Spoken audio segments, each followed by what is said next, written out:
26. ولقاء زاخو صاحب المركز السادس ب39 نقطة، وضيف القرمة صاحب المركز الخامس ب41 نقطة في مباراة يضيفها ملعب زاخو ويقودها الدولي محمد طارق، يساعده واثق مدلل صفاء جاسم وأحمد عدنان، بينما في غرفة الفيديو أحمد عسكر ويساعده محمد كامل صغير. تشكيلة الفريقين للقاء اليوم: زاخو علي كاظم بحراسة المرمى بالرقم 12، على اليمين نورسف رائد 17، على الشمال حسن رائد 2، إدلسون أورينيو بالرقم 3، جوزيف موريسيو 23، أحمد إبراهيم 30. ثلاثي الوسط: أمجد عطوان 14، أسامة رشيد 20، إليو آدم بالرقم 26، وثنائي الهجوم شيركو كريم 10 وديبيوتي أوغونا بالرقم 35. أما تشكيلة القرمة: ليس ساجد بحراسة المرمى بالرقم 1، هلع فايق على اليمين 77، أحمد ماكنزي على الشمال 3، أنور طرخات 18، أيوب مودن 5. في الارتكاز الثلاثي: سجاد جاسم 7، علي محسن 23، أمور فيصل 8. والثلاثي الهجوم: مؤمل عبد الرضا على اليمين 22، أحمد محمد عبد القادر 14 على الشمال، والقائد أيمن حسين بالرقم 9. غيابات نادي زاخو: آسو رستم بسبب تراكم البطاقات، محمد صولة وحميد علي بسبب الإصابة، والقرمة يغيب عن الحارس محمد حميد بسبب الظرف العائلي. مباراة نتمناها مميزة ما بين الفريقين. القرمة قادم من فوز ثمين على الغراف 3-0، وزاخو قادم من فوز على القاسم بهدف 1. انتهت مباراتان بالتعادل قبل قليل. الكرخ يعادل نادي نفط ميسان بهدف، والميناء على أرضه يعادل ديالى بهدف. مباراة واحدة أجلت ليوم غد، مباراة نوروز مع القاسم، والآن في نفس التوقيت دهوك يضيف أربيل في دربي شمالي. هذا الحكم محمد طارق، ثاني مباراة يقوته هذا الموسم بعد أن قاد مباراة الأمانة ونوروز، أشهر 7 بطاقات صفراء ومنح ركلة جزاء أهدرت من قبل جبار كريم لاعب الأمانة. الموسم الماضي قاد لزاخو 4 مباريات ولم يقد أي مباراة للقرمة. قاد زاخو مع دوك، زاخو مع نفط البصرة، زاخو مع أربيل، وزاخو مع الجوية. القرمة بالزي الأبيض البديل: لقاء الذهاب ما بين الفريقين في الجولة الثامنة انتهى بالتعادل السلبي. علي كاظم: الكل يترقب، نتمنى أن نشاهد مباراة كبيرة ممتعة بين كبيرين.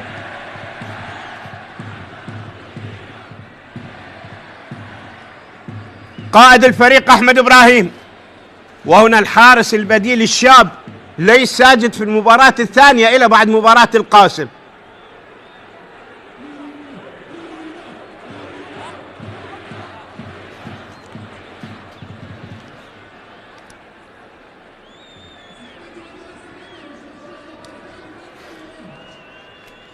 ننتظر بداية أحداث شوط المباراة الأول.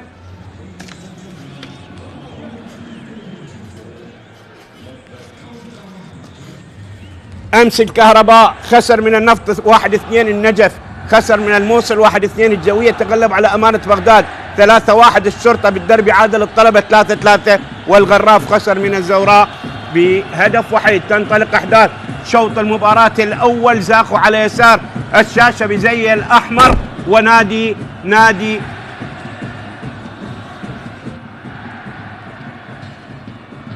القرمة بالزي الأبيض والأزرق على على يمين الشاشة.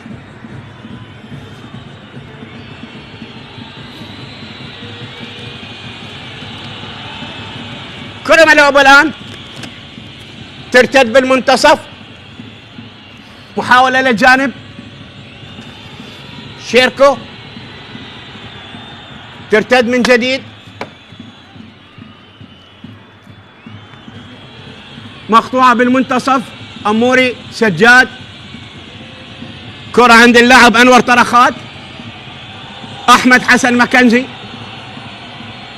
أحمد سجاد، ضغط عليه ديبيوتي، عادت الكرة، شيركو كريم، ديبيوتي بالخطأ، تنقطع الكرة من أمام علي محسن، ديبيوتي يعيدها إلى جوزيف موريسيو، موريسيو يلعب الكرة إلى حسن رائد،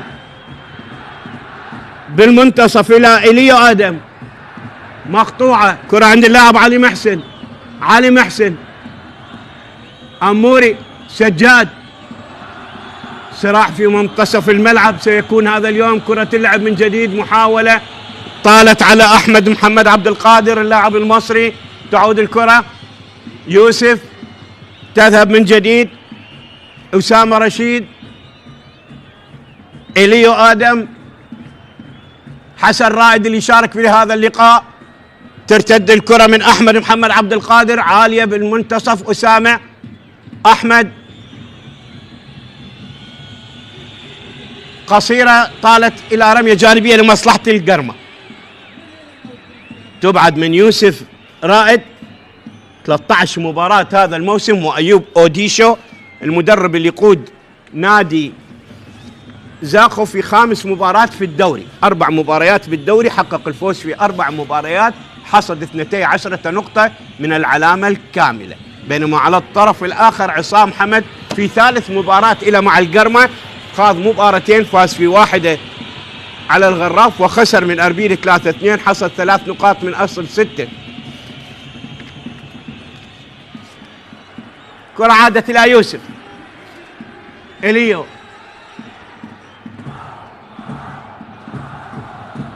اليوم دفع المدرب بإدلسون أورينيو كلاعب وسط من جهة الشمال،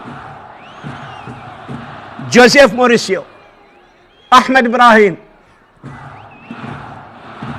شيركو، إليو آدم،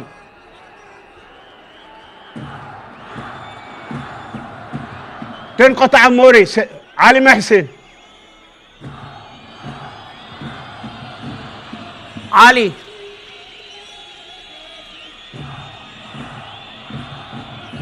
إلى أيمن، حسن رائد، كرة طالت،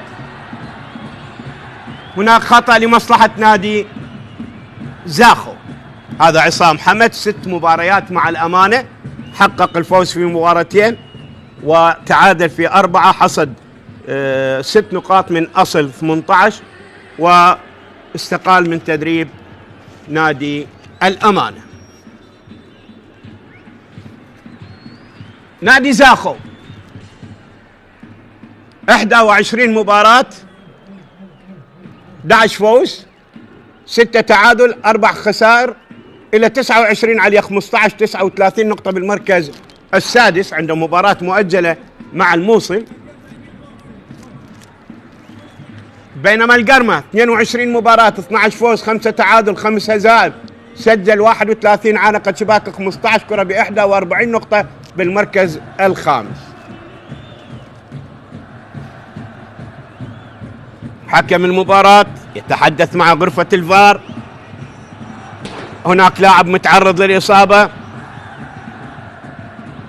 قمة الشمالية تجري في نفس الوقت بين دهوك وأربيل، مع هذه القمة الكبيرة التي تجمع كبيرين. لم يكن هناك دعس. هذا ديبيوتي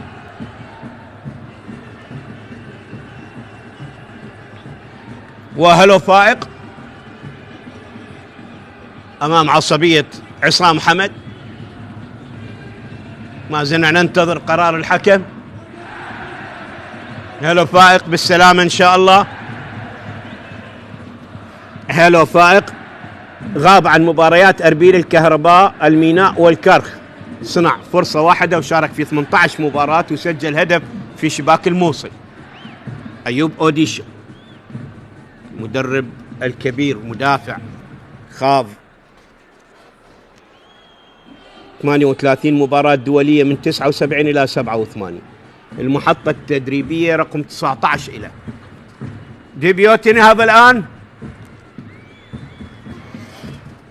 حكم اللقاء محمد طارق، معروف عنه لياقة بدنية عالية، شديد بقراراته، 7 بطاقات في مباراة الأمانة ونوروز.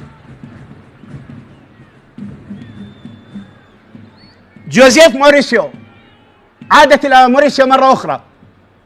حسن رائد من الجهة البعيدة، رمية تماس لمصلحة القرمة. يعود اللاعب بعد استئناف اللعب، يعود. عادت الكرة إلى أيوب مودين، أنور طرخات،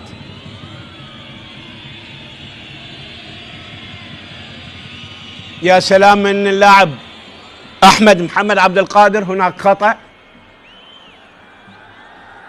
شوف تدخل العقلاء، تدخل أيمن، وبطاقة صفراء أولى في المباراة لأسامة رشيد. بطاقة لأسامة رشيد.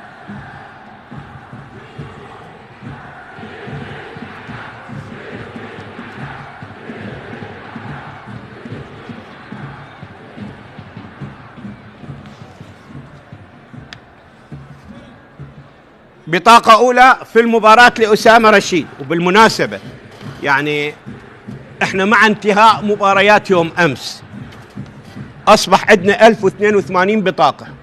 الموصل عنده 67، أعلى فريق ينذر، والقاسم الأقل 37، بينما زاخو والقرمة كل منهم عنده 50 بطاقة صفراء. البطاقة الصفراء الأولى في ملعب المباراة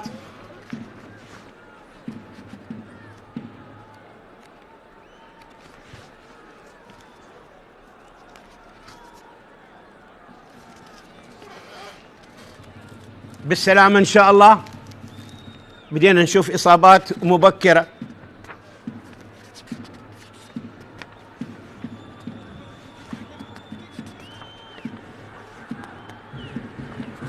هذه عادة للحالة اللي حدثت.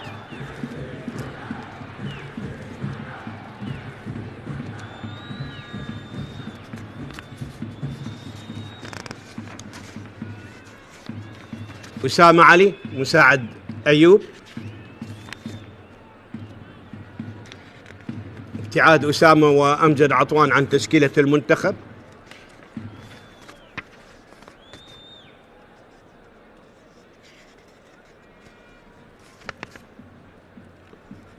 نهض لؤي، أموري نهض.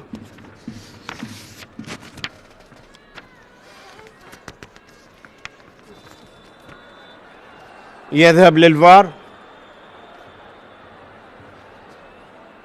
هل هناك بطاقة حمراء؟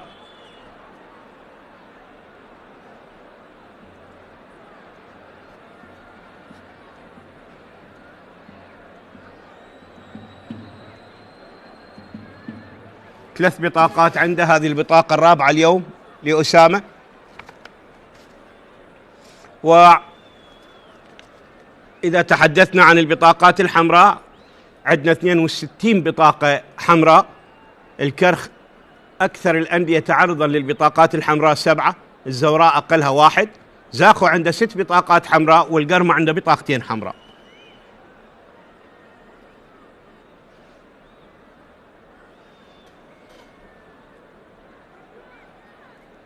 هل هناك دعس متعمد؟ هل هناك ضرب متعمد؟ القرار في غرفة الفار مع حكم اللقاء محمد طارق.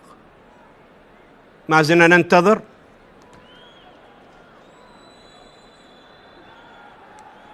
حكم اللقاء يعود إلى الملعب، ننتظر القرار.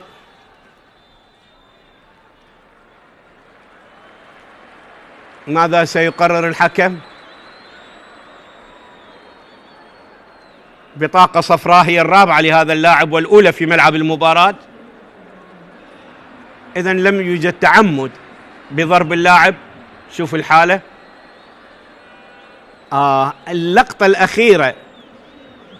الأخيرة الضرب على الرأس الحكم يقرر وغرفة الفار. إذن الحكم مقتنع بأنه المباراة الحالة بها ما بها تعمد، وأنطى بطاقة صفراء هي الأولى لأسامة رشيد. أحمد حسن مكنزي عنده 4 بطاقات صفراء. كرة تبعد بالرأس، وعنده 4 أهداف أيضا. عادت إلى مكنزي اللي استدعى لتشكيلة منتخبنا إلى الملحق. ليث ساجد، كرة طويلة إلى أيمن، كل التوفيق للاعبي منتخبنا ولأيمن اللي نعول عليه كثيرا في مباراة الملحق. هناك خطأ، ركلة حرة الآن لمصلحة نادي زاخو، خطأ ضد مؤمل عبد الرضا. 8 مباريات أساسي 8 بديل، 3 أهداف في شباك أربيل الميناء القاسم. شوف بالإعادة الحالة أخطاء كثيرة خلال الدقائق العشرة الأولى. كرة مشتركة مع حسن رائد،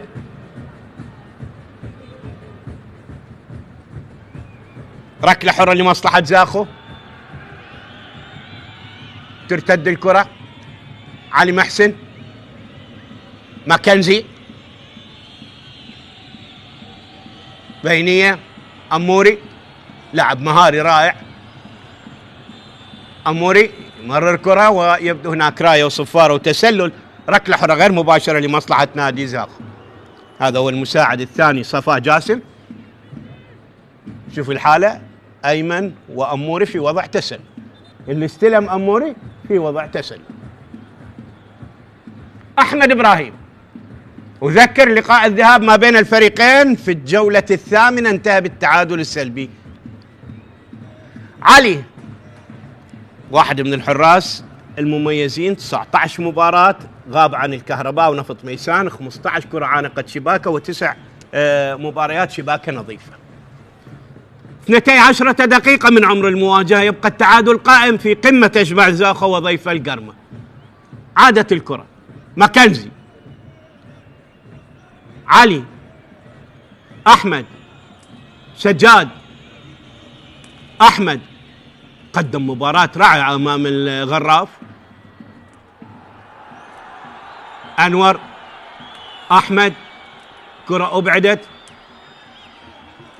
عادت إلى سجاد، وبروح رياضية عالية سجاد يبعد الكرة إلى خارج الملعب. هناك لاعب يشكو من إصابة، أمجد عطوان. بالسلامة يا أمجد، بالسلامة يا أمجد. وأمجد عطوان عنده 7 أهداف هذا الموسم، غاب عن الطلبة فقط. 20 مباراة شارك، صنع 4 فرص ثمينة.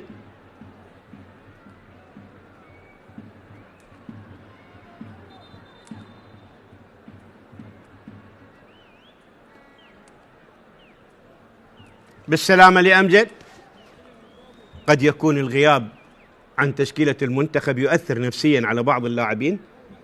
سجل في شباك الجوية، نوروز، الأمانة، 2 نفط ميسان، الغراف، القاسم، وعنده هدفين رائعين في شباك الغراف وفي شباك القاسم.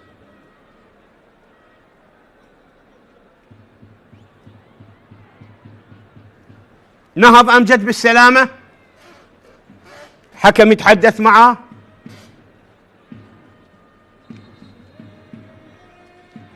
آخر 5 مباريات لكل فريق، زاخو فاز في 4، خسر في 1. الخسارة كانت قبل أن يأتي أيوب أمام الزوراء 2-4. فاز على أربيل بهدف، فاز على نفط بهدفين، على الغراف بهدفين، وعلى القاسم بهدف. هذا هو أيوب. بينما القرمة فاز في 2، خسر في 2، تعادل في 1. عادل ديالة بهدف، فاز على نفط ميسان 3، خسر من الميناء بهدفين، ومن أربيل 2-3، وفاز على الغراف 3-0. كرة ملعوبة، ليث، أيوب، أنور طرخات، ماكنزي، سجاد، تنقطع من أليو، ديبيوتي حاول، ممكن يسدد، يبحث عن منفذ. عادت الكرة، وكرة من اللاعب أورينيو. حسن رائد، أحمد. ضغط متوسط واضح من لاعبي نادي زاخو. مرت إلى جوزيف موريسيو، تنقطع. موريسيو، ومحاولة من هيلو فائق، خطأ لمصلحة نادي القرمة. بدينا نشوف إعاقات وأخطاء. هذا هو إدلسون دي إيكينو أورينيو. طبعا الها سايلنت باللاتينية، البعض يلفظه أورينهو لكن أورينيو، الهاء سايلنت.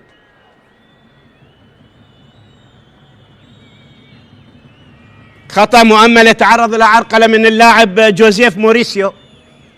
سجاد جاسم، 17 مباراة، غاب عن 5 مباريات. كرة لعلي كاظم، غاب عن زاخو في الذهاب والغراف والنجف والجوية والقاسم.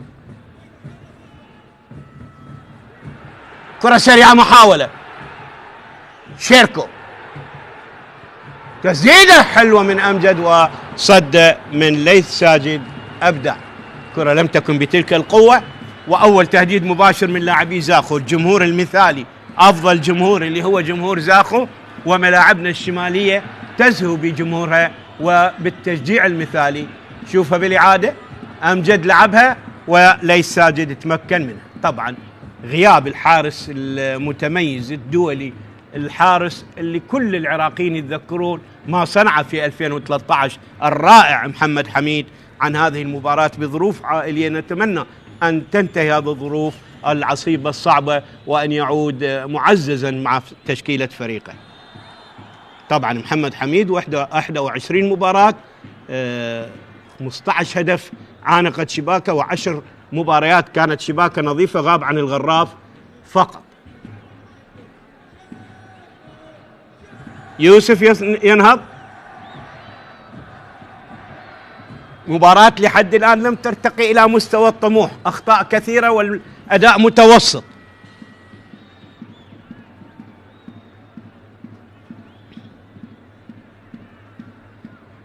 أحمد إبراهيم، دخلنا الدقيقة 18 والتعادل السلبي يخيم على أجواء هذه المواجهة التي تجمع القرمة مع مضيفة زاخو. لقاءات اليوم الأخير للجولة 23 لدور نجوم العراق. طبعا عندنا مباريات مؤجلة 4 وعندنا مباراة مؤجلة 5 غدا تجري بين نوروز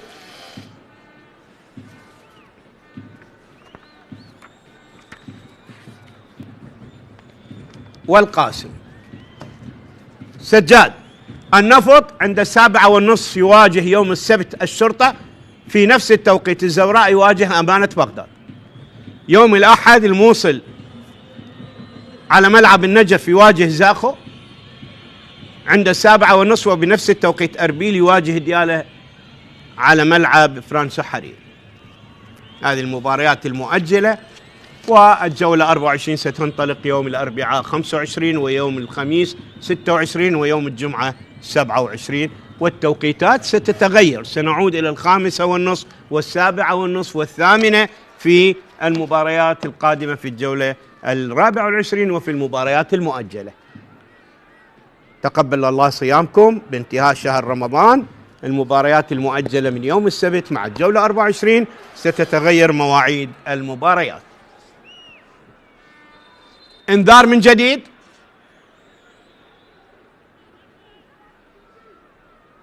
أحمد، المن البطاقة الصفراء؟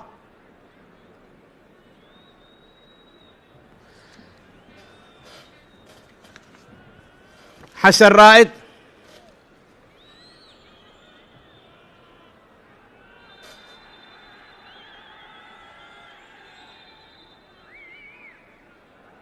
بطاقة لأحمد.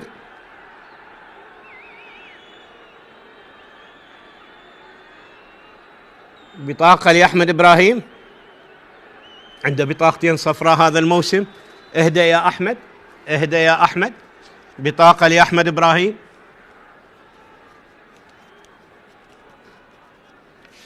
بطاقة لأحمد إبراهيم.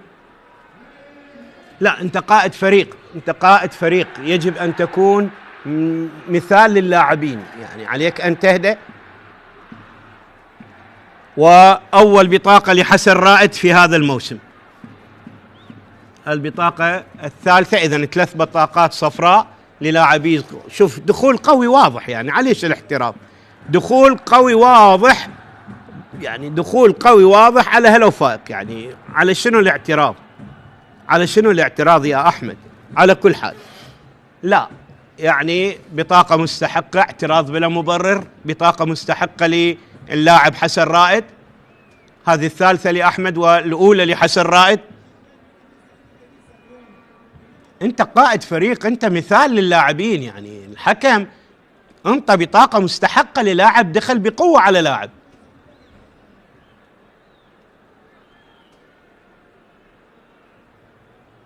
على كل حال أنا باعتقادي قرار الحكم سليم وصريح وواضح.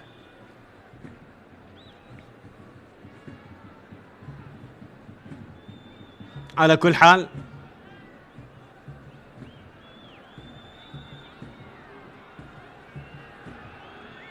ركلة حرة لا لمصلحة القرمة.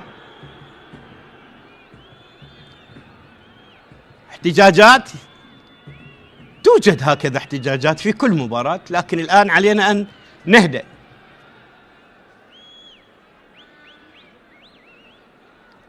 أنا قلت عليه يعني حدي، يعني سريع البطاقات، لياقته البدنية عالية، وثاني مباراة يقودها بعد فترة توقف. كرة طويلة بالرأس أيمن تبعد من أحمد إبراهيم. الآن حسن رائد، أسامة، أحمد إبراهيم عليهم أن يحذرون، إذا اصفرت تحمر. هلو فائق تنقطع من أورينيو. أورينيو، حسن، أمجد، جوزيف موريسيو، أمجد من جديد، طويلة من أمجد، تبعد الكرة من اللاعب أيوب مودن. إليو آدم، أحمد إبراهيم، جوزيف موريسيو، بينية اللعب ترتد من هلو، أسامة، شيركو، وهذه عرقلة واضحة من سجاد أو اللاعب ماكنزي، عرقلة من ماكنزي وبطاقة لماكنزي، بطاقة صفراء لأحمد ماكنزي. سيغيب عن المباراة القادمة، عنده 4 بطاقات صفراء، سيغيب عن المباراة القادمة. اللقاء القادم سيكون مع الموصل، سيغيب أحمد ماكنزي، عنده 5 بطاقات أصبحت. رابع بطاقة صفراء في ملعب المباراة، وأحمد ماكنزي يحصل على البطاقة الخامسة.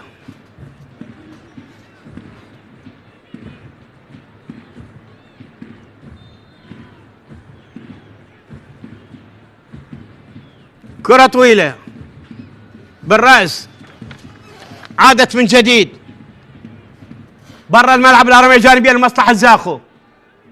حسن، جوزيف مورينو،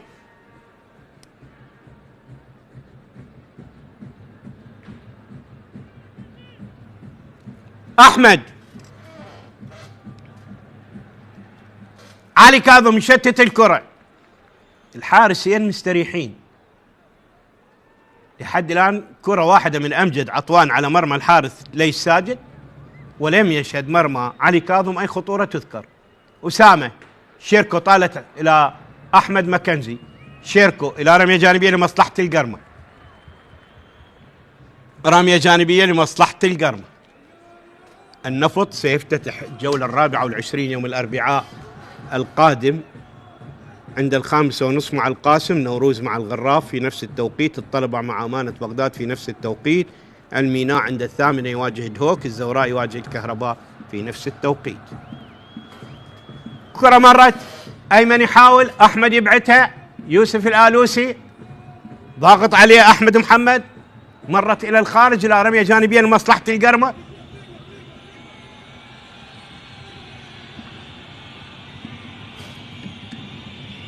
أحمد ماكنزي، أحمد إبراهيم، تبعد الكرة برا الملعب، رمية جانبية لمصلحة القرمة.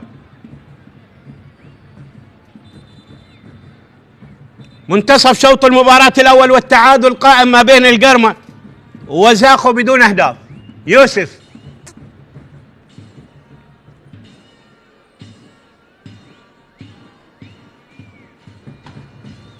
لما عندك إدارة مهتمة بيك وإدارة داعمتك ويقف خلف الإدارة جمهور مثالي، هذا الكلام للفريقين، إذن عليك أن تقدم مستوى جيد وأن تخرج بنتائج إيجابية. هذا لزاخو وللقرمة، الفريق اللي مدعوم بشكل مميز. أحمد دبيوتي، أنور، إليو آدم، شيركو، إليو، أموري، علي، ماكنزي، علي محسن، أموري، ثلاثي الارتكاز، تغيير لعب إلى هيلو فائق من الجهة البعيدة. هيلو فائق،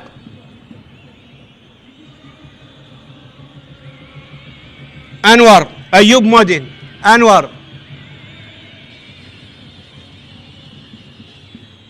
بالرأس مقطوعة من يوسف إلى شيركو، أسامة، حسن رائد من الجهة البعيدة، كرة عند اللاعب أورينيو، جوزيف موريسيو، علي كاظم، جوزيف ترتد، مقطوع الكرة، جوزيف موريسيو، حسن إلى أورينيو ولكن خرجت برا الملعب، لا رمية جانبية لمصلحة القرم.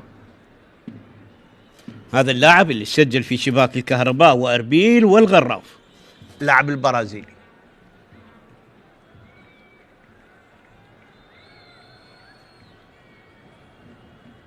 هلو فائق، الوافد من أربيل، علي محسن، هلو، مؤمل، تعود الكرة من جديد، ديبيوتي، رياض أسو رستم إلى تأثير على الفريق، إليو آدم يسدد من بعيد، باهتة سهلة لليث ساجد حارس المرمى. ثاني كرة تصل للحارس ليث ساجد.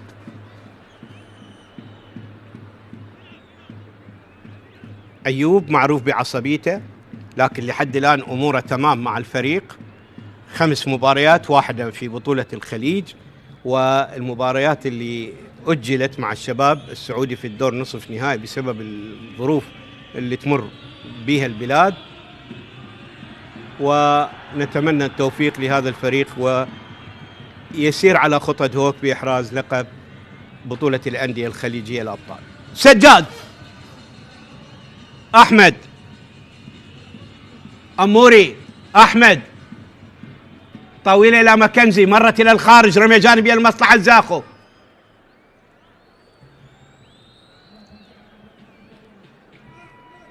يوسف،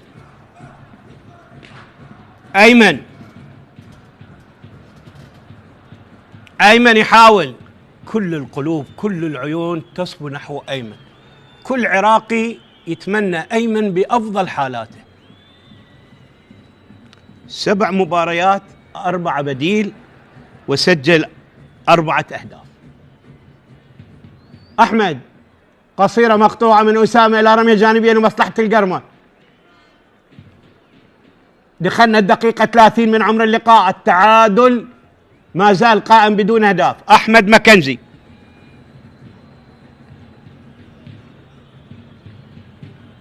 أحمد، علي محسن،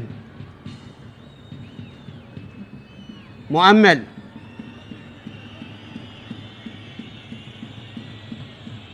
أموري، مؤمل من جديد، علي محسن يلف ويدور يحاول يمر الآن. شوف صراع منطقة الوسط واضح بين ثلاثي زاخو وثلاثي القرمة.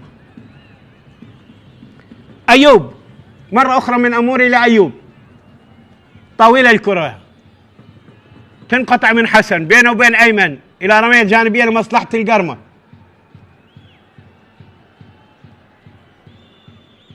مؤمل، أموري، أيمن، هلو فائق، أحمد، يا سلام، ممكن يسدد، يحاول يمر الآن، تلعب إلى الجانب إلى أحمد ماكنزي. أحمد يحاول، أحمد يلعب كرة عرضية ومحاولة وتسديدة، وين تروح؟ ترتد إلى سجاد، سدد سجاد عالية إلى ركلة مرمى لمصلحة زاخو. أول تهديد مباشر للاعبي القرمة على مرمى زاخو، أول تهديد مباشر. هذا طه وأيوب وأسامة المساعد، وتسديد ساجد أو سجاد جاسم، هدف في شباك القاسم.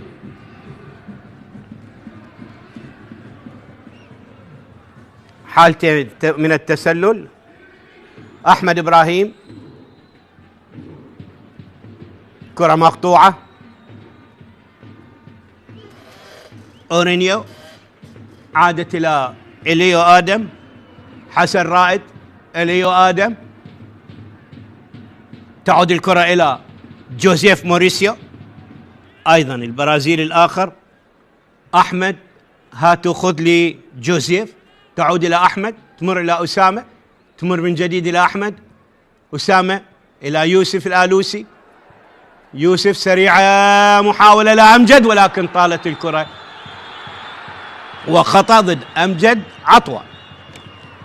خطأ ضد أمجد عطوة.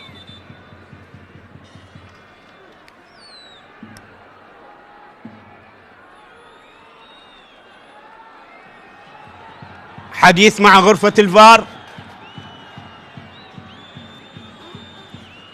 نشوف بالإعادة. طبعا عصام حمد مدرب القرمة أكد أنه زاخو من الفرق الصعبة والجيدة في الدوري، ونعي تماما أهمية المباراة بالنسبة لنا. تحضيرنا جيد والفريق استعاد ثقته بعد الفوز على الغراف، وجميع اللاعبين على أتم الجاهزية. على الطرف الآخر أيوب قال هذه مباراة حساسة وصعبة، ويجب علينا أن نقدم أفضل مستوياتنا. نحن في طريقنا نحو المراتب الأولى، وعلينا أن نقترب أكثر من هذا الهدف. يجب على جميع اللاعبين تقديم أفضل مستوياتهم. إذن كرة ملعوبة. جوزيف موريسيو، أسامة رشيد، يوسف الآلوسي، شيركو، أنور، أحمد مكنزي، أنور من جديد، أيوب مودين، هلو فائق، سجاد جاسم، سجاد مرة أخرى، هلو فائق، هذا مؤمن، أموري حلوة إلى هلو فائق، هلو يمر، هلو يمر، يا سلام، كرة جميلة. وتعود الكرة إلى علي محسن، علي يسدد، ترتطم وكرة خطيرة. أحمد أحمد أحمد أحمد، جول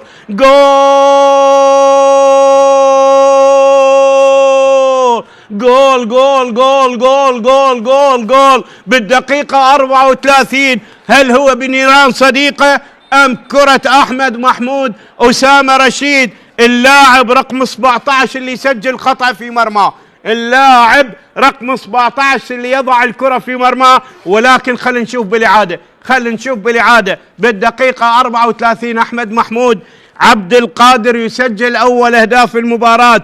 أحمد محمود، شوف الكرة، شوف شلون مر اللاعب هيلو فائق، شوف غير اللعب، وعلي محسن سدد، ارتطمت به اللاعب أيمن، وأسامة يضع الكرة داخل الشباك. أسامة رشيد يضع الكرة داخل الشباك ليكون اللاعب رقم 17 في دورينا اللي يسجل كرة خطأ في مرماه. 17 لاعب سجلوا خطأ في مرماه. وبالمناسبة القرمة يعني عنده 3 لاعبين سجلوا له خطأ وهذا الرابع. علي ياسين أمام دهوك، أقبوتشو اللاعب الغراف، ولامين سماتة لاعب الأمانة.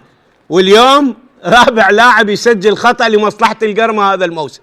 رابع لاعب يسجل خطأ لمصلحة القرمة هذا الموسم في مرمى، بعد علي ياسين وأقبوتشو ولامين سماتة.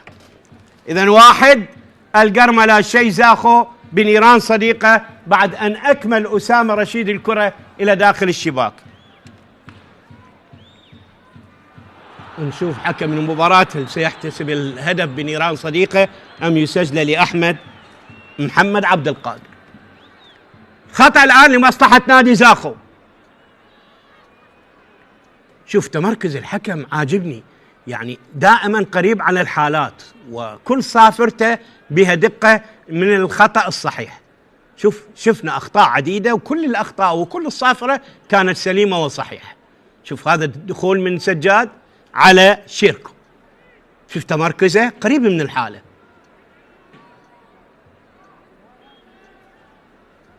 أمجد عطوان على التنفيذ، 9 دقائق تفصلنا على نهاية أحداث شوط المباراة الأول.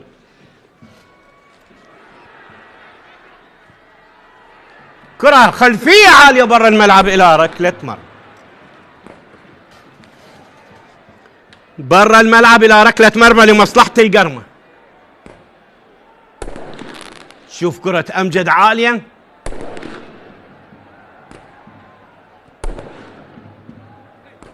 ركلة مرمى. شوفها بالإعادة مرة أخرى. جوزيف موريسيو إلى الخارج.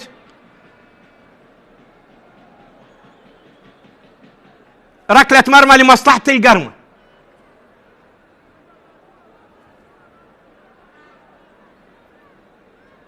عصام حمد ثالث مدرب يقود نادي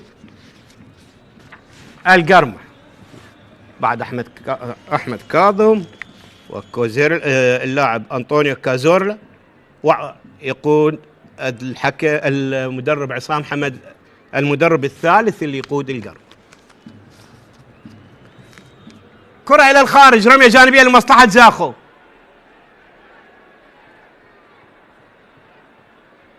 أسامة يتركها لحسن رائد. جوزيف موريسيو، أحمد إبراهيم، جوزيف مرة أخرى.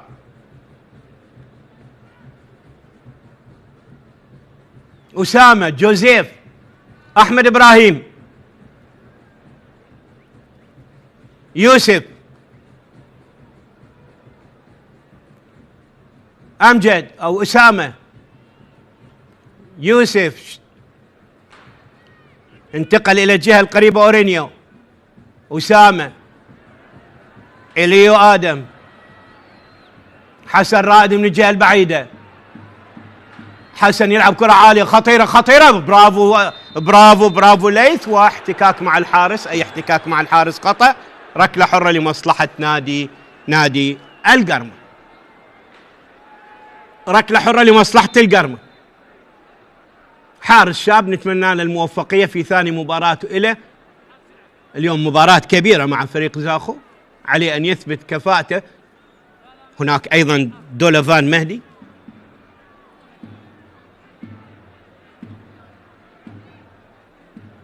ركلة حرة لمصلحة القرمة.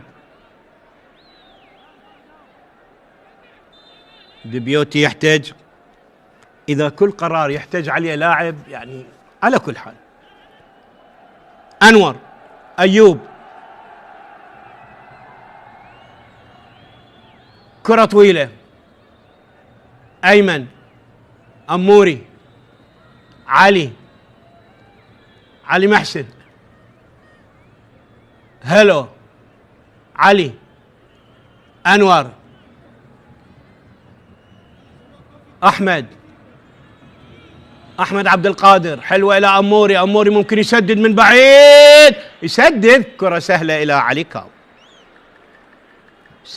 علي كاظم، 40 دقيقة من عمر المباراة، نلعب بالدقيقة 40 والتقدم أبيض للقرمة بهدف بنيران صديق عن طريق أسامة رشيد. كرة لعبها أحمد محمد عبد القادر وأكملها أسامة إلى داخل الشباك. علي، اليو آدم، سجاد ضاغط، أحمد يعيد الكرة، أمجد يتخطى لاعب، أمجد يمر، ارتداد سريع، أمجد يحاول يهيئها إلى شيركو الانتقال للجهة البعيدة. شيركو، أمجد، تبادل المراكز بين أورينيو وشيركو. اليو آدم، يوسف، أسامة، ديبيوتي،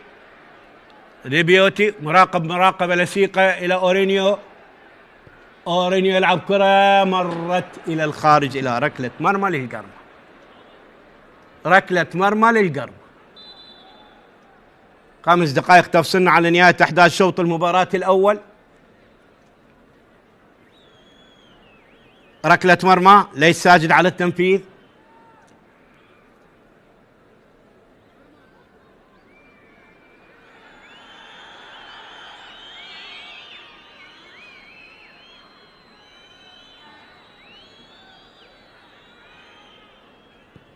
عالية الكرة ملعوبة، أيمن خطأ لمصلحة القرمة. مراقبة لصيقة يحدون من خطورة أيمن. أحمد إبراهيم مع جوزيف موريسيو. بطاقة أيمن، بطاقة إلى أيمن، بطاقة إلى أيمن. يعني شو يريد اللاعب؟ أنت انطاك 0-0، انطاك خطأ.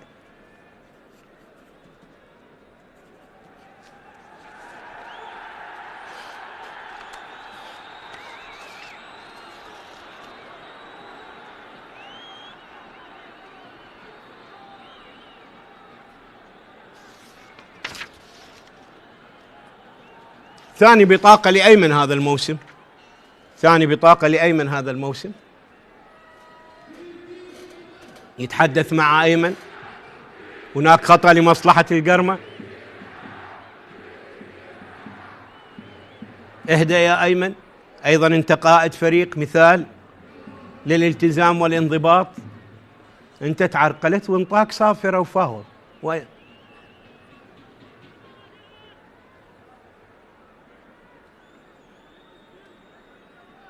ركلة حرة لمصلحة القرمة.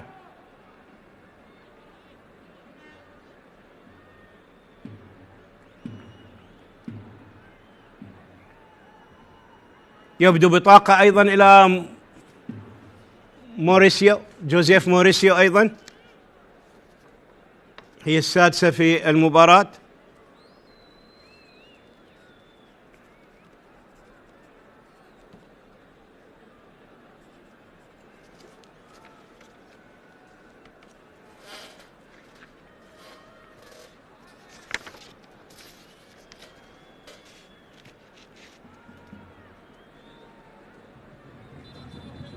هذه البطاقة الرابعة وعنده بطاقة حمراء.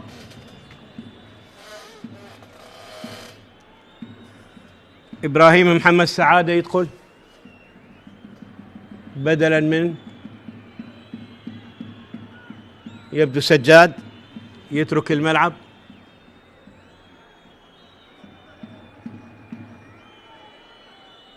بالسلامة سجاد. سجاد يترك الملعب. يدخل اللاعب الأردني إبراهيم محمد سعادة. غاب عن دهوك، شارك ب21 مباراة، صنع 3 فرص، 13 أساسي 7 بديل.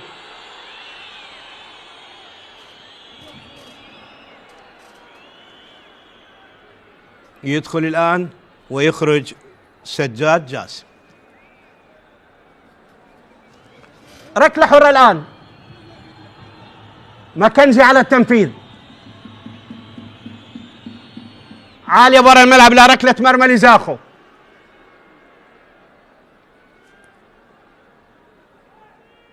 علي كاظم،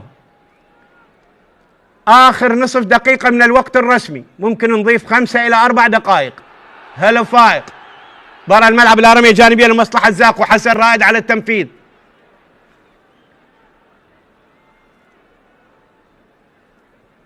حسن، أسامة، إليو آدم، ديبيوتي، حسن رائد، شيركو، ديبيوتي، دائما هذا أول، إليو آدم، جوزيف، حسن يمر، تخلص من اللاعب مؤمل. صعبة، صارت صعبة، وكرة يتقدم ليث ويتمكن منها. 6 دقائق يضيف حكم اللقاء، 45 دقيقة انتهت، ونلعب بالدقيقة الأولى من الوقت المحتسب بدل ضايع.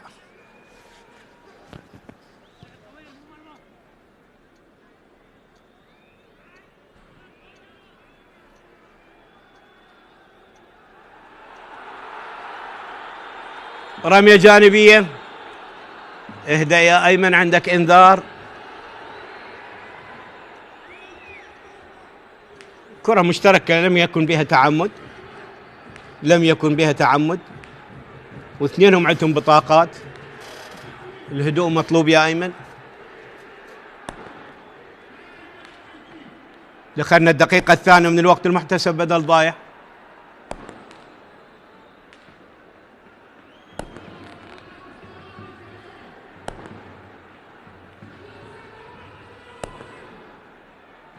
على كل حال في الكثير من الأحيان الصورة تتكلم.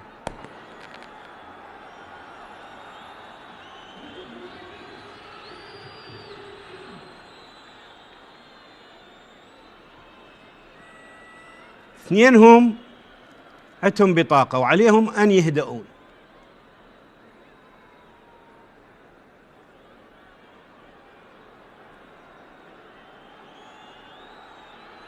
هل هناك حديث مع غرفة الفار؟ هناك الثنائي أحمد عسكر محمد كامل صغير، أرسلان قادر مراقبا للحكام، وصلاح الدين أمين مراقبا للمباراة. هل هناك بطاقة حمراء؟ هل هناك ضرب متعمد؟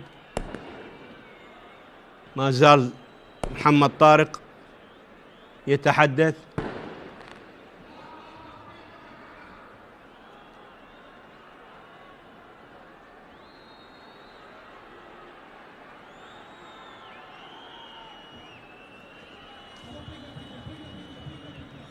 ننتظر تشيكينج ريد كارد.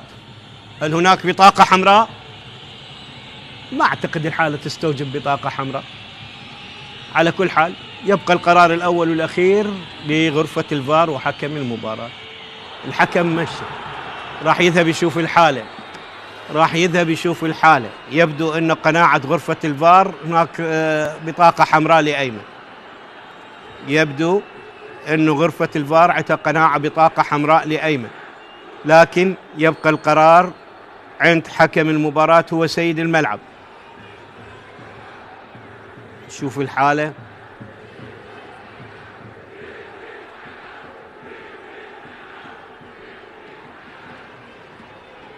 عندنا توقف آخر، الروح الرياضية، لاعبي منتخب يتحدثون مع بعضهم.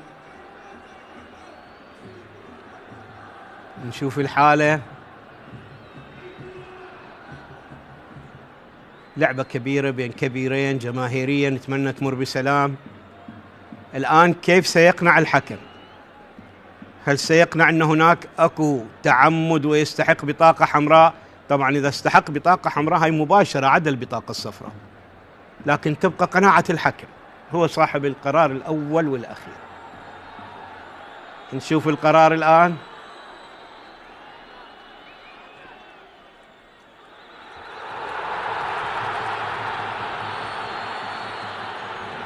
وبطاقة حمراء لأيمن، بطاقة حمراء بالدقيقة 49 لأيمن، أيمن حسين. بطاقة صفراء لأيمن حمراء. طبعا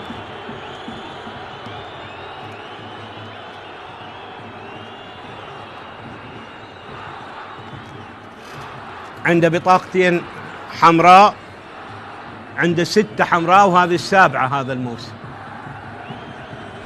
والبطاقة الحمراء رقم 63 في دورينا، البطاقة الحمراء رقم 63 في دورينا.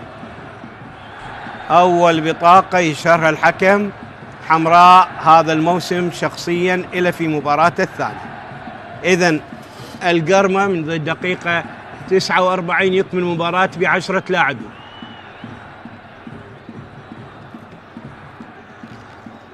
يعني لاعب مثل أيمن بالخبرة والتاريخ وعنده بطاقة صفراء كان عليه أن يتصرف بهدوء، ما يتصرف بالتصرف قد يؤدي به إلى أي بطاقة. ماكنزي أيضا عليه أن يحذر، عنده بطاقة. أحمد يحاول، كرة من أسامة إلى أحمد إبراهيم. هل سيستغل زاخو النقص العددي في شوط المباراة الثاني؟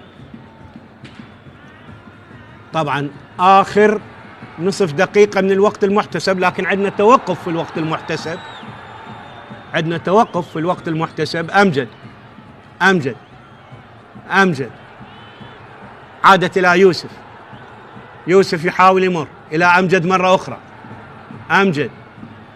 أمجد كرة مقطوعة. ماكنزي، أموري، علي محسن، علي علي محسن، علي من جديد من اللاعب أيوب بالخطأ، ديبيوتي سدد برا الملعب، لا ركلة مرمى برا الملعب، تسرع من ديبيوتي وتسديده إلى الخارج إلى ركلة مرمى لمصلحة نادي القرن. انتهت ال6 دقائق، بقى الوقت الجديد اللي يضيفه الحكم بعد التوقف لإشارة البطاقة الحمراء لأيمن.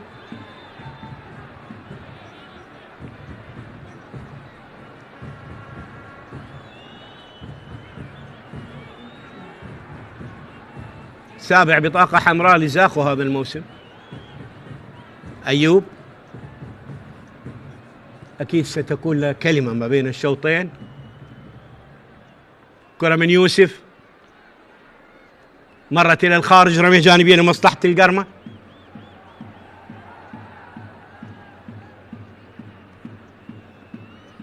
ماكنزي حمل شارة القيادة الآن، طبعا بغياب محمد حميد. أيوب أيمن، ثم بعد ذلك أحمد ماكنزي.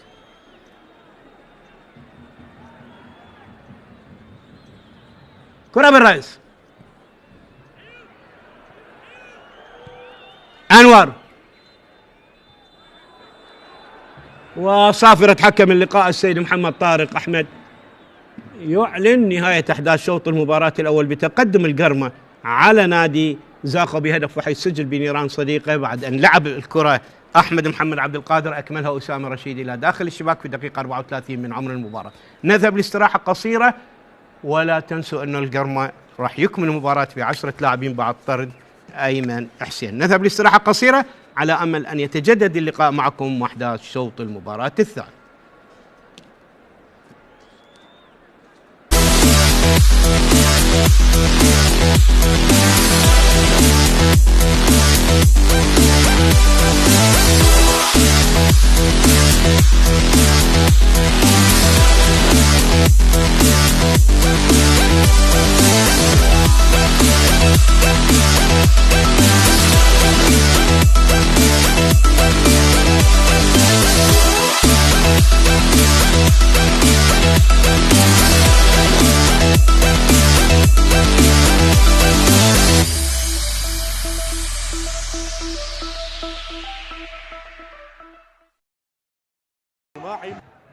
الله الله على المرور احمد الان، الله شوف التلاعب، يا عيني يا عيني، الله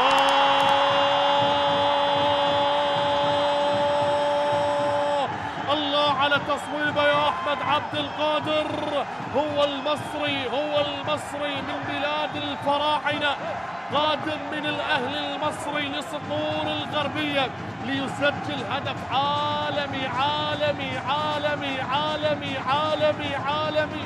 نعم، هدف عالمي من أحمد عبد القادر بعد مهارة فردية ومرور وتلاعب وتصويبة جميلة.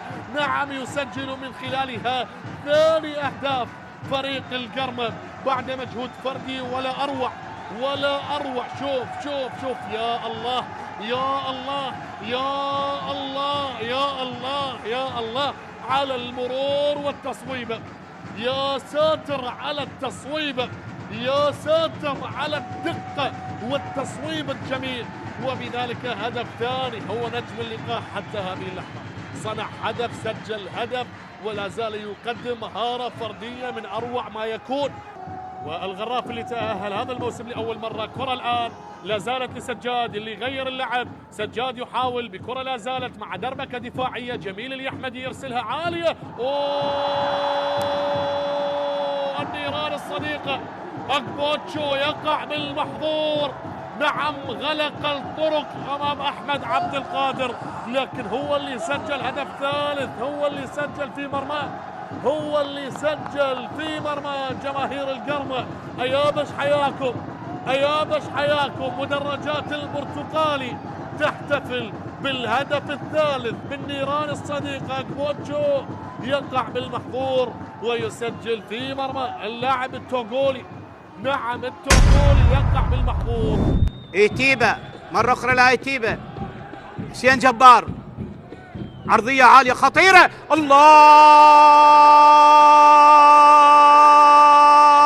معتز زادام يسجل أول الأهداف بعد أن لعب حسين جبار كرة جميلة جميلة جميلة، وبغفلة من المدافعين خالي من الرقابة يلعب كرة بشكل مستريح إلى سقف المرمى ويسجل أول أهداف المباراة بالدقيقة 54 من عمر المباراة. الدقيقة 54 معتز زادام يسجل الهدف الأول للشرطة بشكل مستريح. شوف شوف شوف شوف شوف حسين جبار، شوف اتيبة معتز مرة أخرى، اتيبة حسين جبار عرضية عالية وبشكل رائع بعد أن كان بشكل مستريح وخالي من الرقابة يسجل بين غفلة المدافعين هدف التقدم للشرطة الأول اللي يسجله معتز زادام.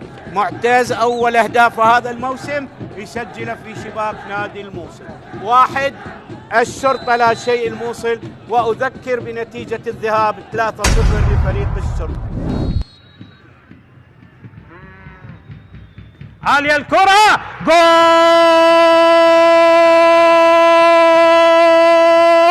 للصقور للصقور للقوى الجوية للصقور. الله، هدف قاتل، هدف ذهبي، هدف صدارة، هدف للقوى الجوية، سميه ما شئت.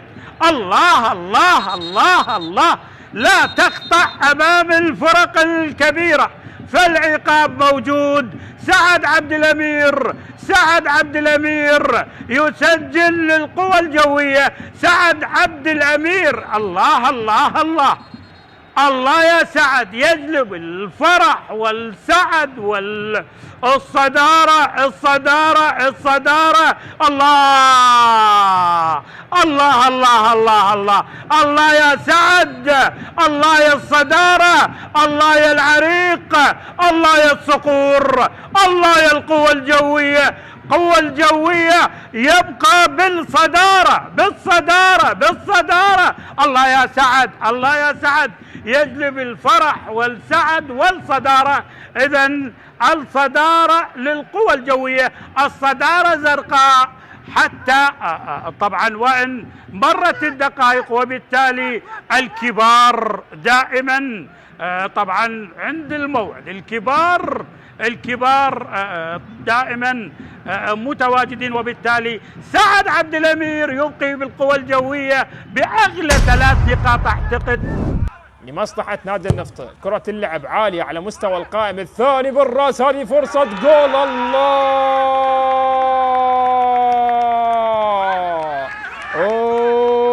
الأول يأتي لمصلحة نادي النفط. كنت أشعر أن هناك هدف قادم جاء لكي يسجل نادي النفط أول أهداف المباراة.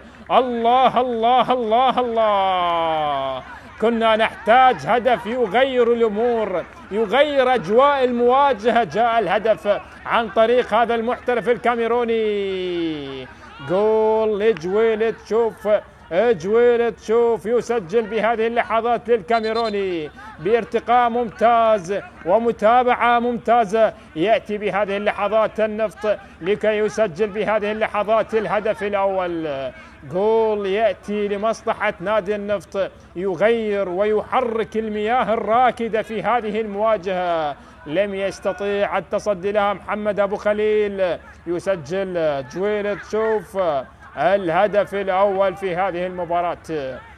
إبراهيم موسى هارون يتقدم، إبراهيم جول هدف العودة، هدف العودة يأتي لمصلحة غزلان البادية. سجلها الغزال إبراهيم هارون يسجل بهذه اللحظات. نادي النجف يثبت هي الروح هي من تحرك الأقدام. يسجل بهذه اللحظات الغزال إبراهيم هارون يسجل هدف لمصلحة نادي النجف. النفط يشتعل ولكن بنيران النجفية عن طريق إبراهيم موسى هارون. جول يأتي لمصلحة نادي النجف، هدف يبعثر الأوراق. آخر مباراة هنا فاز فريق الميناء على أربيل. هنا الآن محاولة الرأسية والمتابعة، تصويبه، جول جول جول جول جول مهند عبد الرحيم، ما زال يتألق ويتعملق، ما زال يحمل ذخيرة الأهداف ليطلق الصواريخ من أي مكان ويسجل بالقدم اليسرى. هدف مبكر للميناء. نعم نادي الميناء الذي يسجل دائما في الربع ساعة الأولى. أفضل فترة تهديفية لنادي الميناء هو في الربع ساعة الأولى من المباريات. سجل 5 أهداف، نعم سجل 5 أهداف من مجموعة 23 هدف، والآن يسجل الهدف السادس في هذه الفترة. وهدف جميل من مهند عبد الرحيم بخبرة السنين، بالتجربة الكبيرة في مواسم سابقة، هداف بالفطرة منذ نعومة أظفاره. بانتصار ثالث على التوالي. هنا التمريرة الأمامية، يحاول أنتيبروف يضغط على عبد السليم حماد، حذاري وجول.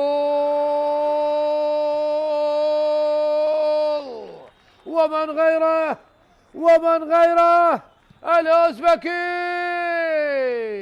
يستغل كل خطأ، يستغل كل فرصة، يستغل كل ثغرة. عبد سليم حماد وقع بالمحظور، وأمام من؟ أمام هذا الدب، أمام هذا الهداف، أمام هذا الذي لا يرحم أمام الشباك، الذي يستمر بتسجيل الأهداف كأنها هواية، كأنها حكاية، يستمر بكتابة فصولها. تيموروف الأوزبكي الذي يسجل الأهداف في كل جولة، في كل فرصة، في كل غفلة. وهنا عبد السليم حماد أخطأ أمام تيموروف، والخطأ دفع ضريبته سريعا عبد سليم حماد، وهدف التعديل لمصلحة أربيل في الدقيقة 40 وعن طريق الأوزبكي الذي يواصل. وعبد سليم حماد نعرفه هو متخصص برد ركلات الجزاء. تيموروف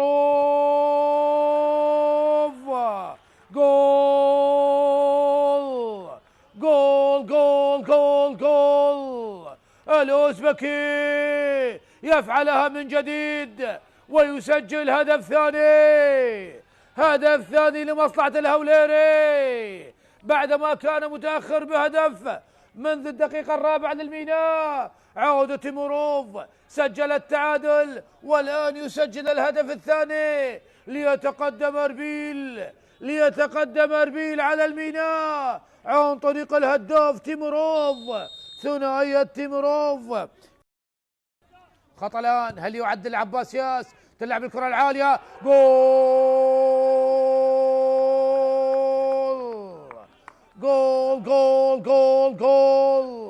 السفانة أبناء البصرة عادوا من جديد، عادوا وعدلوا.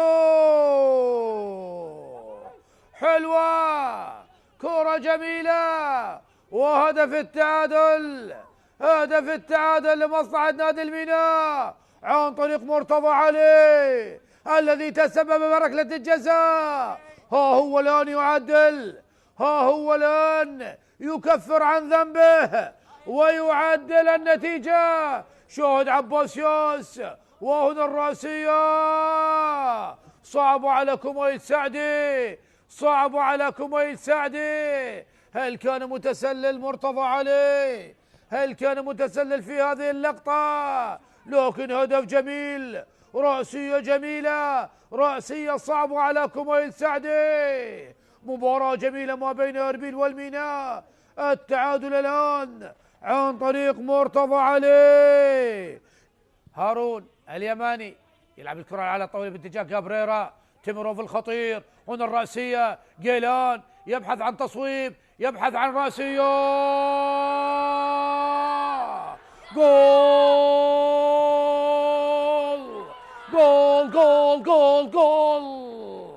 الأوزبكي، إنها ليلة الأوزبكي، إنه موسم الأوزبكي. تيمروف لا يكتفي بالأول ولا يكتفي بالثاني، والآن يسجل الثالث. هاترك لهذا الدب، هاترك لهذا الأوزبكي الذي بدأ الهجمة وفي الأخير وضعها برأسه. صعب على عبد سليم كون الكرة تغير مسارها. شاهد جيلان لقمان كيف لعب الكرة من خرم الأوبرا إلى رأس الأوزبكي الذي يسجل بالرأس ويسجل باليسرى ويسجل باليمنى. أي أوزبكي هذا؟ أي هداف هذا الذي يسجل الأهداف؟ عادت من جديد مراد مع التمرير لعامر جاموس، عملية التمرير إلى توميو متى يظهر توميو ولاسكوس، وهدف أول. جول للزوراء، هدف للزوراء بخطأ من حارس المرمى أمجد رحيم. هدية من حارس المرمى أمجد رحيم. حارس المرمى لنفط ميسان يكملها رياسكوس في المرمى ليعلن عن افتتاح التسجيل للزوراء في مرمى نفط ميسان. من فرصة ثانية للزوراء على مرمى فريق نفط ميسان، وسهلة كانت لحارس المرمى أمجد رحيم، لكن المتابعة كانت جيدة من رياسكوس لاعب ومهاجم الزوراء ليضعها في المرمى ويسجل رابع أهدافه مع الزوراء خلال هذا الموسم. رياسكوس يسجل في مرمى فريق نادي نفط ميسان. لاحظ التمريرة وتوميو اللي لعبها بهذه الطريقة لم يسيطر عليها أمجد رحيم، وبالتالي يكملها رياسكوس في المرمى ليعلن الزوراء عن افتتاح التسجيل في مرمى نفط ميسان. هدف للزوراء لا شيء نفط ميسان، هدف للزوراء لا شيء نفط ميسان. لاحظ المتابعة من رياسكوس، سهلة وهدية، ويقبل الهدية طبعا، يقبل الهدية رياسكوس. نفط ميسان إلى نقطة البداية مع ديمي داوودة، هو الآخر أيضا قريب للتسديد على المرمى. ديمي وعلاء يسدد وهدف التعادل. هدف التعادل لنفط ميسان، هدف التعادل لنفط ميسان. علاء سعد ارتدت من حائط الصد لتسجل لفريق نفط ميسان هدف التعادل في مرمى الزوراء أمام فرحة جماهير نفط ميسان بهدف التعادل. هدف لفريق نفط ميسان من ركلة حرة مباشرة. لاحظ هي اصطدت بحائط الصد، بعد ذلك غيرت مسارها على حارس المرمى حسين حسن. لاحظ الإعادة وبعامر جاموس ثم بميثم جبار، وذهبت مباشرة إلى المرمى ليكون هناك هدف تعادل لفريق نفط ميسان. هدف تعادل لنفط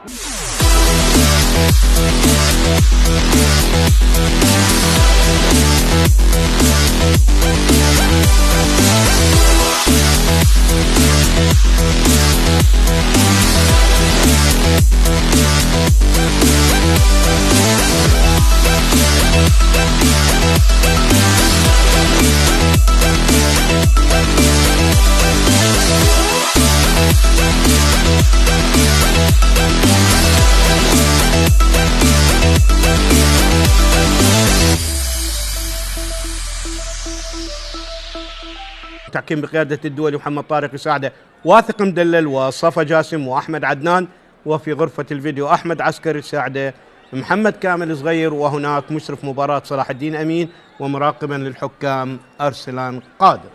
طبعا غدا تختتم الجولة بمباراة نوروز والقاسم اللي أجلت إلى يوم غد، وفي نفس التوقيت انتهى الشوط الأول من مباراة دهوك وأربيل بالتعادل السلبي. إذن نادي القرمة راح يكمل المباراة ب10 لاعبين بعد طرد أيمن حسين بالدقيقة 49، وهذا تذكير لمن فات معنا بتشكيلة الفريقين. زاقو بالزي الأحمر على يمين الشاشة، علي كاظم برقم 12 في حراسة المرمى، يوسف رائد الآلوسي 17 على اليمين، حسن رائد على الشمال 2، جوزيف موريسيو 23، أحمد إبراهيم 30 في المنتصف، أسامة رشيد 20، أمجد عطوان 14، ليو آدم 26، وأورينيو 3، سيركو كريم 10، وديبيوتي بالرقم 35. إذن يبدو الآن كرار عامر يدخل، يحاولون أن يعززون الدفاع. كرار عامر يدخل، نشوف اللاعب اللي ترك الملعب. وتشكيلة القرمة الآن، الحارس ليس ساجد بحراسة المرمى بالرقم 1. إذا كرار بدلا من أموري، أبعد لاعب وسط وزيج بقلب دفاع. إذا ليس ساجد بالرقم 1 بحراسة المرمى، هلو فائق 77 على اليمين، حمد مكنزي على الشمال 3، عمق الدفاع أنور طرخات 18، أيوب مودن 5، كرار عامر 4، سجاد جاسم اللي خرج ودخل بدلا عنه، إبراهيم محمد سعادة بالرقم 15، علي محسن 23، أحمد محمد عبد القادر 14، ومؤمل عبد الرضا بالرقم 22. إذا تنطلق صافرة الحكم الدولي محمد طارق تعلن بداية أحداث شوط المباراة الثانية. القرمة بالزي البديل الأبيض والأزرق على يسار الشاشة، ونادي زاخو على يمين الشاشة بالزي الأحمر. ومن جديد أذكر بأن القرمة يكمل المباراة ب10 لاعبين، المباراة اللي تحمل الرقم 225 ونبحث من خلالها عن الهدف رقم 523. 522 هدف عندنا في 225 مباراة، باعتبار أنه أربيل ودوق التعادل السلبي انتهى في شوط المباراة الأول.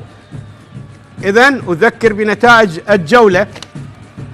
الكهرباء يخسر من النفط 1-2، النجف يخسر من الموصل 1-2، القوة الجوية فوز على الأمانة 3-1، الشرطة يعادل الطلبة ب3 أهداف، الغراف يخسر من الزوراء بهدف. اليوم الكرخ يفقد نقطتين ثمينتين على أرضه بعد التعادل مع نفط ميسان بهدف، والميناء يعادل ديالة بهدف. نوروز والقاسم يختتمان الجولة 23 غدا في مباراة مؤجلة. زاخو مع القرمة الآن، القرمة 1 زاخو لا شيء، هوك 0 أربيل 0.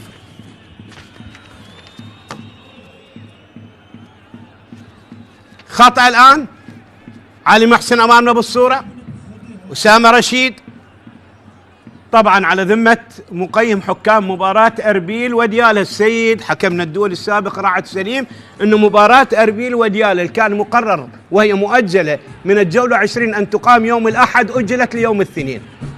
بلغ هو شخصيا باعتباره مقيما للحكام أن المباراة بدلا من الأحد أصبحت يوم الاثنين. النفط سيواجه الشرطة يوم السبت، الزوراء سيواجه أمانة بغداد يوم السبت، يوم الأحد الموصل مع زاخو، ويوم الاثنين أربيل مع ديالة على ذمة مقيم الحكام السيد رعد سليم. طبعا بعث لي تقرير المباراة والحكام، وهو باعتباره هو مقيم الحكام قال أجلت مباراة أربيل وديالة إلى يوم الاثنين. كرة ملعوبة لدبيوتي، جوزيف إلى حسن رائد، حلوة ملعوبة، أسامة أو أورينيو، حسن رائد، علي محسن، أبعد الكرة. هل سيستغل زاخو النقص العددي ويفلح بالتعادل؟ أورينيو،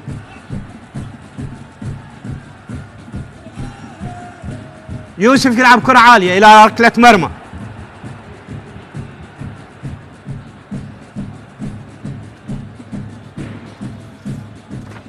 الجولة مثل ما ذكرنا 24 تقام الأيام الأربعاء والخميس والجمعة القادمة.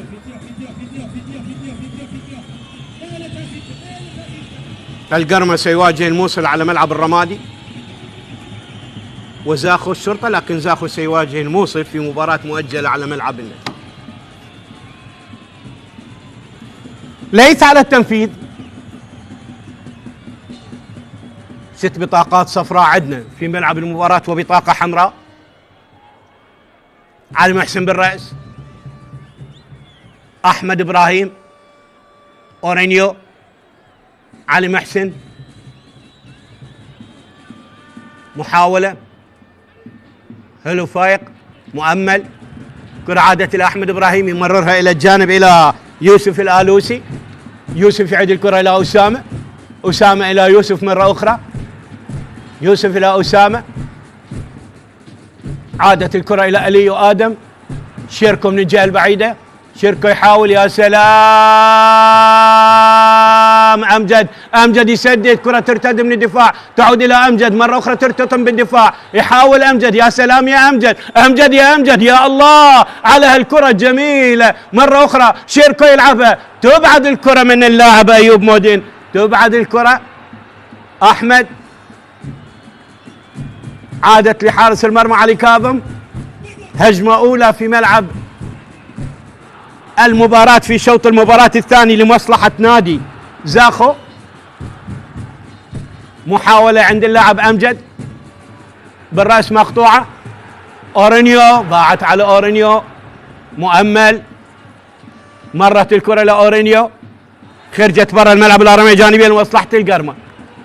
مؤمل، حكم المباراة، هل هناك ركلة جزاء؟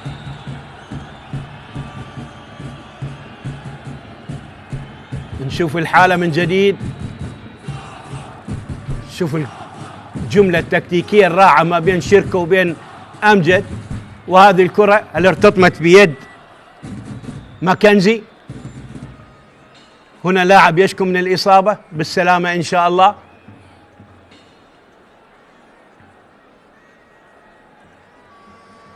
أنا ما أعتقد أنور طرخات،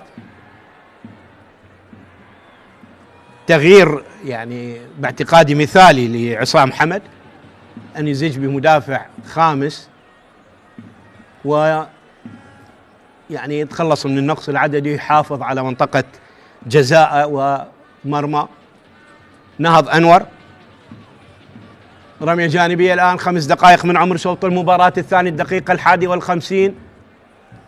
أو اللاعب أيوب بالسلامة، أيوب مودين لاعب المغربي، لعب للشرطة سابقا، بينما أنور طرقات لعب للزوراء. الحكم يعيد الكرة لمكان خروج الكرة. هلو فائق على التنفيذ.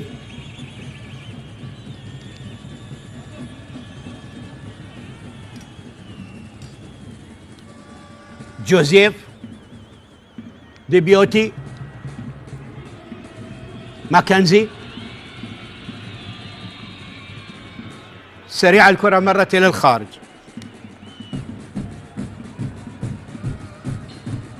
علي كاظم،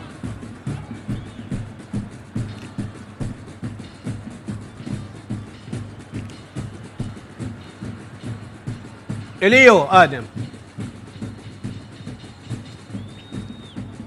مقطوع الكرة من جديد. أحمد، تمر إلى أسامة، لم يجري أي تغيير مدرب زاخو أيوب أوديشو. جوزيف يلعب الكرة إلى حسن رائد. أورينيو، جوزيف موريسيو، إليو آدم، بينية إلى شيركو، يوسف، أمجد، ديبيوتي، حلوة إلى أورينيو، كرة مقطوعة والحكم قريب. شيركو يحاول، كرة عرضية خطيرة، وعلي محسن، وتبعد إلى ركنية. خرجت الكرة، ركنية لمصلحة زاخو، ركنية لمصلحة زاخو من الجهة البعيدة. واضح ارتباك بدفاعات فريق القرمة خلال شوط المباراة الثاني. خرجت بكامل محيطها، ركنية لمصلحة نادي زاخو.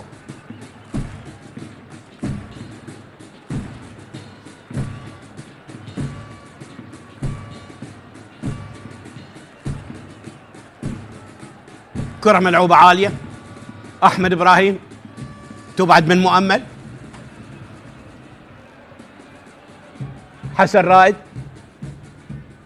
إلى علي كاظم، علي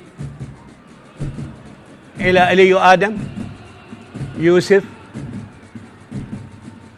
أمجد، طويل إلى ديبيوتي، يا سلام، لكن ماكو متابعة. عادت الكرة إلى هلو فائق. هلو فائق يستحوذ على الكرة الآن. إبراهيم، مؤمل، تنقطع. أورينيو، برافو أحمد.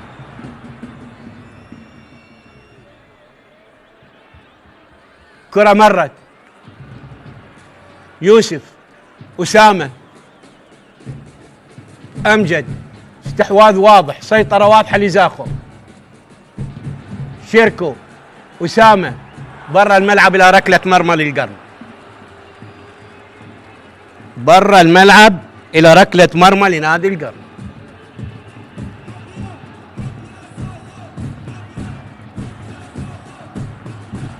العشاق والأنصار يؤازرون رغم التأخر.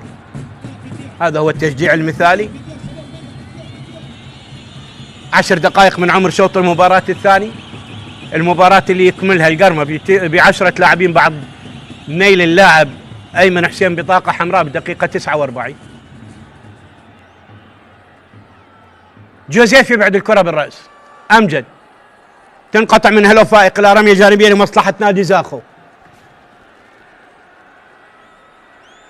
أنور برافو يا أحمد. أحمد يمر ممكن يهيئ لإبراهيم، ما زالت الكرة بحوسته، ترتد إلى أحمد إبراهيم. أمجد وخطأ ضد هلو فائق، ركلة حرة لمصلحة نادي زاخو. خطأ ضد هلو فائق.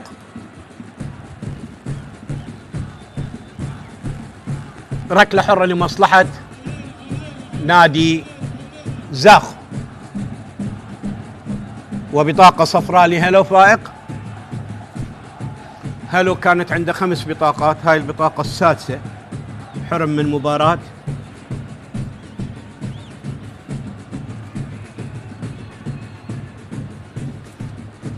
إذن بطاقة صفراء 7 في المباراة لهلو فائق.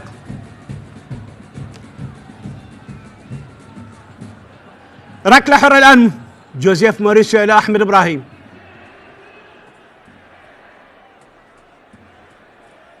أمجد جوزيف موريسيو أحمد إبراهيم.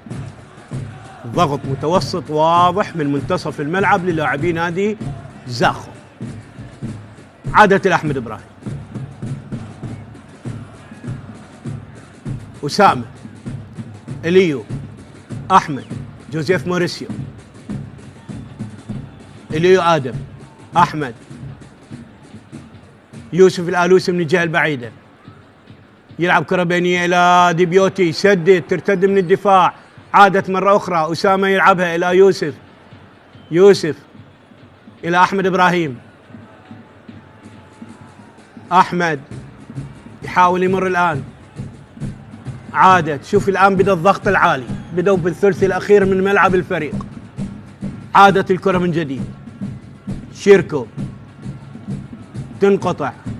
أنور شيركو يحصل الكرة، وإبراهيم أبعد الكرة إلى الجانب. عادت من أحمد. علي محسن. علي إلى أحمد. أحمد بالمنتصف إلى إبراهيم، ترتد من جوزيف، تعود إلى أورينيو. جول! أورينيو أورينيو أورينيو أورينيو أورينيو أورينيو اللي يسجل هدف الشخص الرابع بعد أن سجل في شباك الكهرباء وأربيل والغراف. يسجل بالدقيقة 58 هدف التعادل، هدف التعادل لفريق زاخو.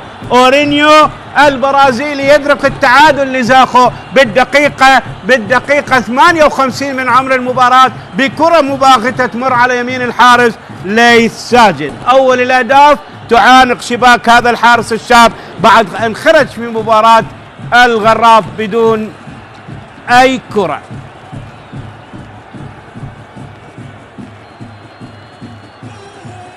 شوفوا الكرة، تسديدة مباغتة مرت على يمين الحارس ليث اللي تدخل أول كرة شباكه بعد أن خاض مباراته الأولى أمام الغراف.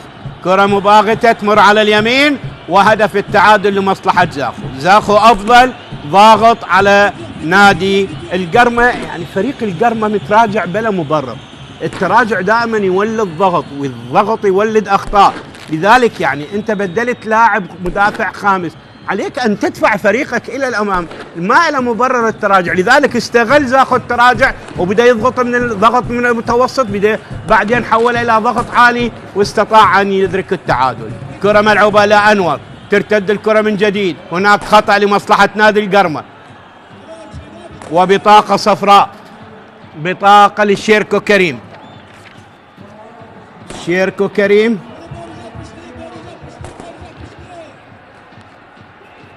كل البطاقات وكل الأخطاء يعني دقيقة من الحكم. أنا ليس دفاعا عن الحكم، وهذا واقع حال. هذه ثاني بطاقة لشيركو خلال هذا الموسم.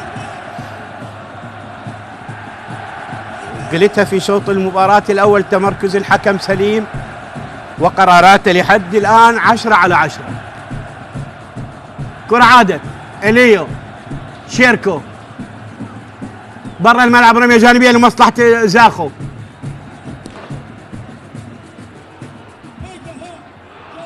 ساعة من عمر اللقاء، تعادل بهدف، والقرمة يكمل المباراة ب10 لاعبين بعد طرد أيمن حسين بالدقيقة 49 في شوط المباراة الأول بالوقت المحتسب بدل ضايع. جوزيف موريسيو ديبيوتي، حلوة ملعوبة لشيركو. جوزيف يوسف تبعد من إبراهيم سعادة إلى رمي جانبية لمصلحة زاخو.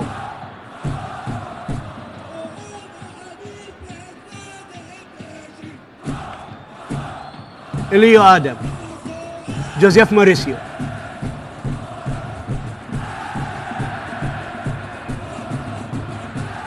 أمجد، أحمد، إليو آدم، جوزيف. تراجع واضح وسيطرة مطلقة للاعبي زاخو. وديبيوتي يحاول كرة طويلة وأمجد يسدد. الله، أمجد كاد أن يصيب الشباك ولكن كرة تمرت إلى الخارج. ركلة مرمى. شوف جمال الطبيعة، جمال الجمهور الرائع اللي متواجد على مدرجات الملعب. هذا الجمهور المثالي اللي نال لقب الأفضل، كيف يؤازر ويشد من أزر اللاعبين. كرة محاولة، أول مرة يتقدم القرمة إلى منطقة جزاء زاخو في شوط المباراة الثاني. كرة إلى شيركو بينية لإليو آدم.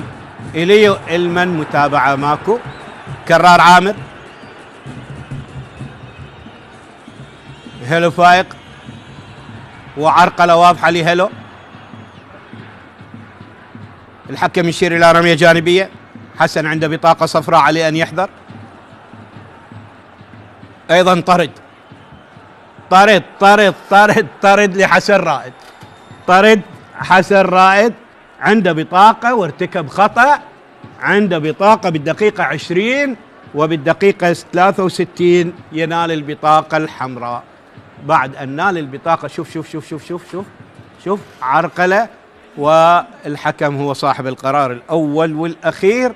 شوف عنده بطاقة. احنا دائما نقول اللاعب لا بد أن يمتلك ذكاء في ملعب المباراة. عندك بطاقة، المقابل عنده نقص لاعب، استغل أن تكون تحافظ على بطاقتك على كل حال.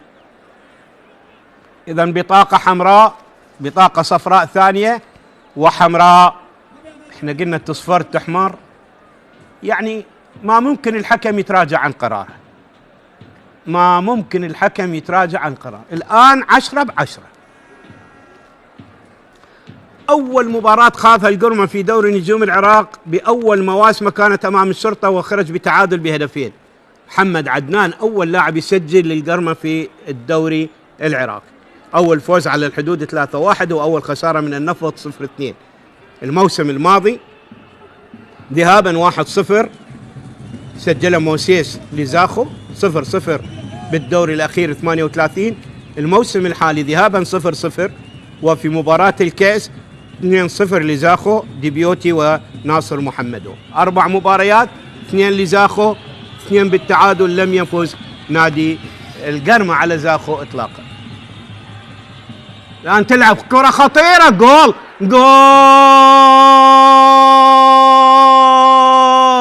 مؤمل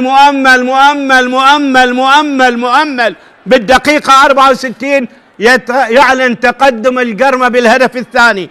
بالدقيقة 64 مؤمل عبد الرضا يعلن التقدم بالهدف الثاني بعد أن توازنت الكفة واللعب ب10 لاعبين لكل فريق. خلينا نشوف بالإعادة، خلينا نشوف بالإعادة، خلينا نشوف بالإعادة، خلينا نشوف بالإعادة. هذا أحمد والي إلى المساعد لعصام حمد، وخلينا نشوف بالإعادة. خلينا نشوف علي محسن أو مؤمل. شوف الكرة تلعب،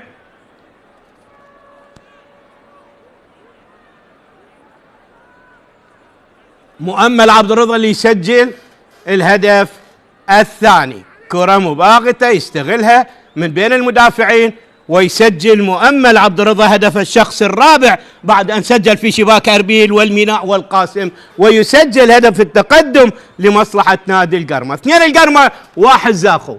شوف بغفلة المدافعين ومن خلف المدافعين يستغل الكرة ويسجل هدف التقدم لمصلحة القرمة. مؤمل عبد الرضا يسجل هدف الشخص الرابع.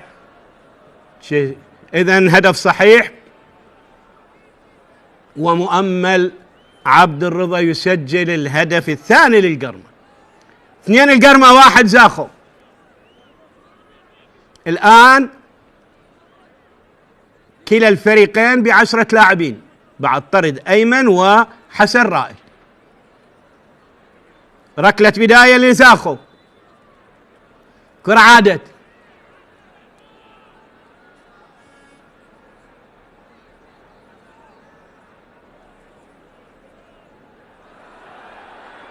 كرة ملعوبة، أحمد مؤمل، وفرصة ذهبية تضيع على مؤمل، فرصة ثمينة تضيع، كان ممكن أن يسجل من خلالها هدف ثالث. شوفوا الدافع المعنوي الآن بدأ لفريق نادي القرمة اللي بدأ خاطئ في شوط المباراة الثاني، متراجع بعد أن انطرد حسن رائد، اندفعوا ومع الاندفاع سجلوا هدف ثاني. أورينيو الآن يرجع إلى مركز الظهير الأيسر. أمجد، يجب أن تكون الكرة ثابتة في مكان حدوث الخطأ. أسامة، جوزيف موريسيو، أحمد إبراهيم، جوزيف مرة أخرى. 67 دقيقة، 2 للقرمة 1 زاخو. إليو آدم، جوزيف موريسيو إلى علي كاظم حارس المرمى، مرة أخرى لا جوزيف موريسيو بالمنتصف، ترتد الكرة، مؤمل، علي محسن، تبعد الكرة إلى إليو آدم، أسامة، أحمد، جوزيف، عادت إلى أحمد إبراهيم، مرة أخرى لا جوزيف، أمجد، أحمد، جوزيف، أمجد، يحاولون يسحبون لاعبي القرمة إلى الأمام. أحمد، أمجد، يوسف الآلوسي، تعود الكرة إلى أحمد، إلى علي كاظم،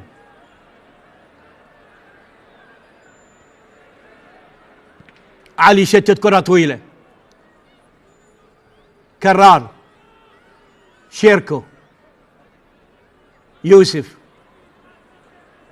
هدوء يسبق العاصفة، أسامة، جوزيف موريسيو،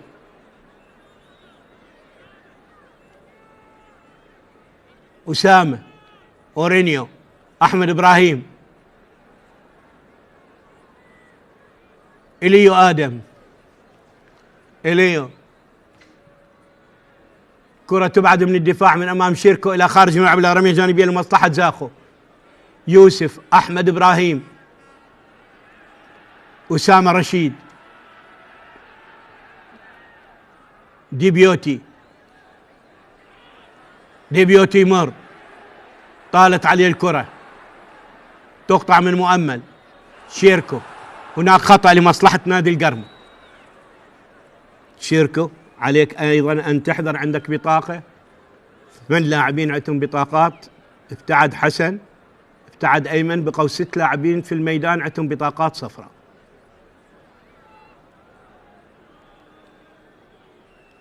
ماكنزي، أنور اللي ينطلق إلى الأمام، مرت الكرة إلى الخارج، رمية جانبية لمصلحة نادي زاخو.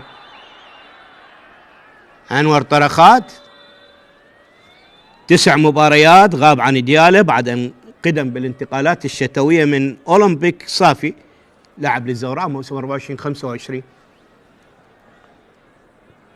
كرة عادت، يوسف،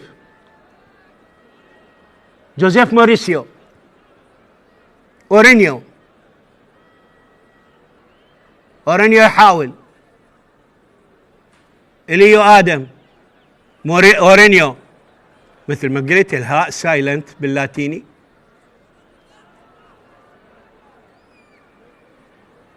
أمجد ممكن يغير لعب للجهة البعيدة، شوف مرة أخرى إليو آدم، تبعد الكرة، أحمد يحاول بين 4 لاعبين، كثرة تغلب الشجاعة. علي، جوزيف موريسيو، أحمد إبراهيم، أمجد عطوان، استحواذ بلا فائدة. عادت الكرة من جديد إلى الجانب إلى يوسف الآلوسي، تعود مرة أخرى لأحمد، خطأ لمصلحة نادي زاخو. 19 دقيقة تفصلنا على النهاية، 2 القرمة 1 زاخو. محمد علي عبود راح يدخل، يوسف يترك الملعب، وشبر علي أيضا راح يدخل بدلا من إليو آدم. أبعد 2 من لاعبي الوسط وزج ب2 من لاعبي الوسط حتى ينشط الوسط، محمد علي عبود وشبر.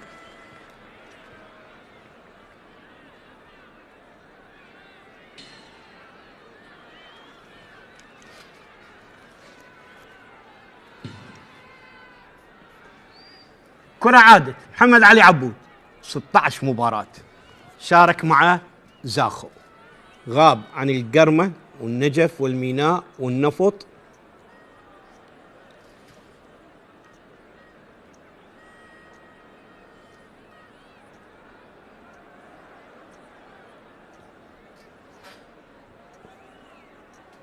والغراف. كرة عادت، أحمد، ضغط واضح متوسط من لاعبي نادي القرمة، نادي زاخو. أورينيو إلى شيركو، محمد علي عبود، عالية الكرة، شبر علي بالرأس، دي بيوتي، وكرة تبعد من الدفاع. مع وجود ودخول كرار عامر إلى دفاعات نادي القرمة، شفنا ارتباك يتكرر من دفاعات نادي القرمة، ارتباك يتكرر من دفاعات نادي القرمة. هذه كرة أورينيو، شيركو، تسلل واضح، تسلل واضح على شبر علي. شوف، لكن يكمل البروتوكول وبالتالي يرفع الراية. رمية جانبية لمصلحة نادي القرمة. أنور، ماكنزي، جوزيف، علي كاظم. من جديد أذكر كلا الفريقين يكمل المباراة ب10 لاعبين بعد طرد أيمن وحسن رائد. مرت الكرة، جوزيف موريسيو، أورينيو، محمد علي عبود،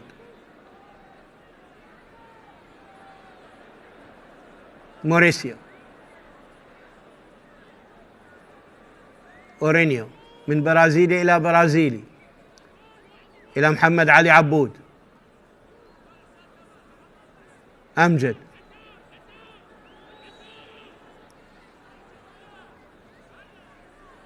شيركو، من اليمين إلى الوسط إلى الشمال.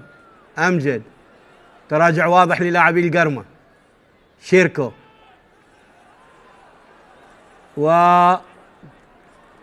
ومؤمل، والكرة إلى الخارج لا رمية جانبية لمصلحة زاخو. محمد علي عبود، أسامة، أحمد إبراهيم، أيوب مودين، أنور، طالت عليه الكرة إلى رمية جانبية لمصلحة نادي زاخو. شبر علي،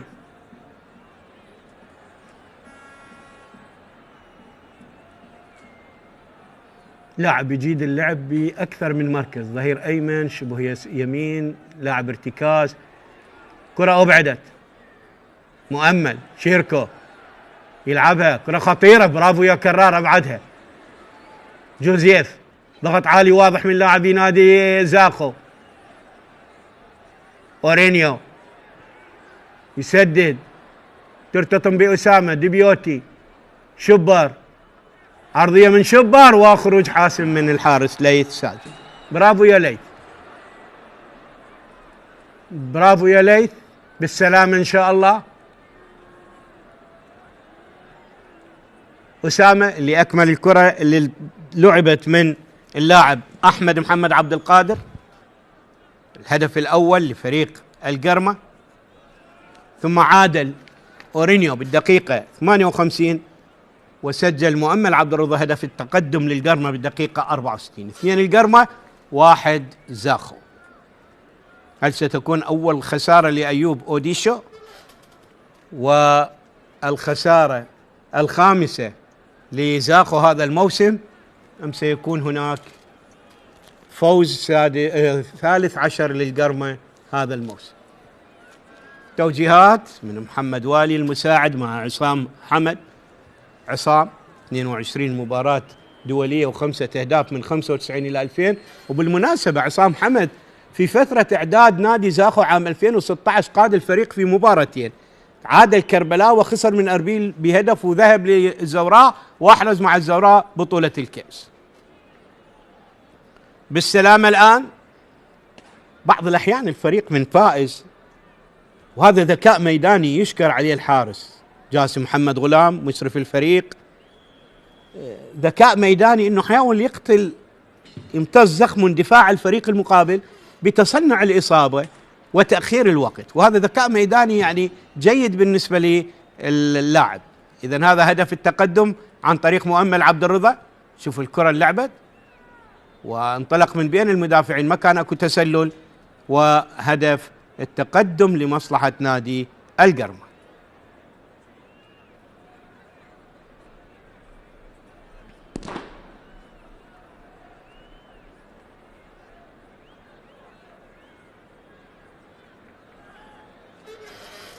علي كاظم، الكرة 17 تطرق شباكه في 20 مباراة. –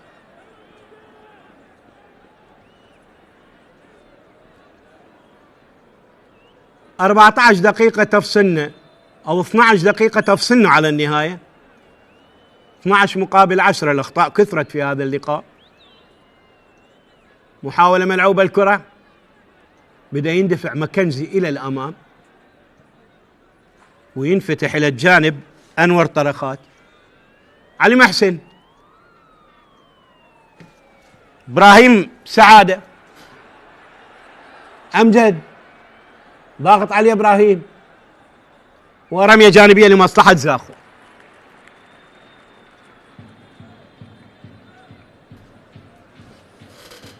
ماثيو لوغاس يدخل، البرازيلي يخرج أسامة رشيد.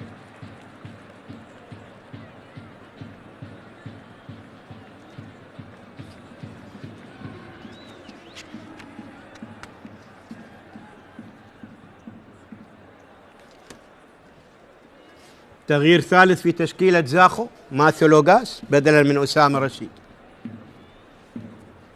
شبر علي، علي محسن، واو ضاعت على شيركو.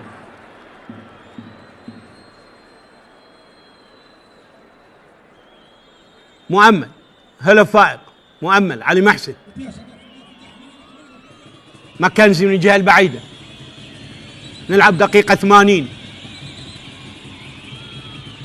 ماكنزي يحاول،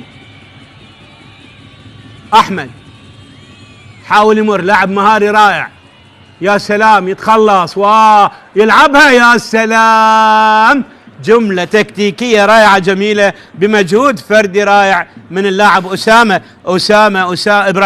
إبراهيم سلامة اللي حاول أن يصنع هدف لفريقه. نشوفه بالإعادة، كان إبراهيم أو أحمد.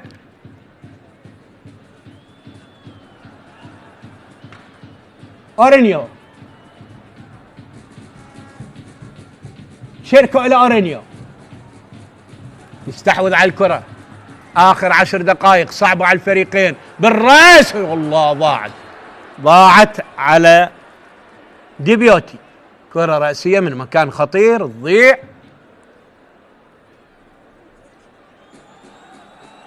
يعني لسان حال أيوب يقول له شو أسوي، أقرب له الهدف؟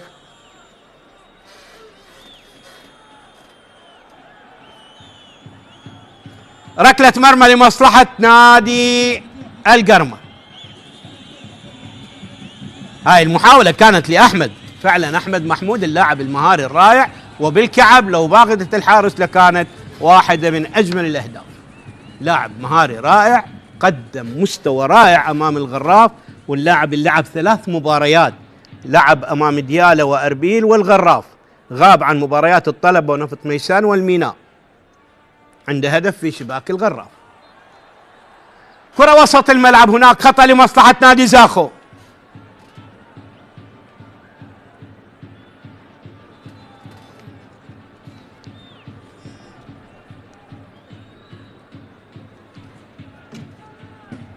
شيركو، عرقلة من مؤمل من الخلف.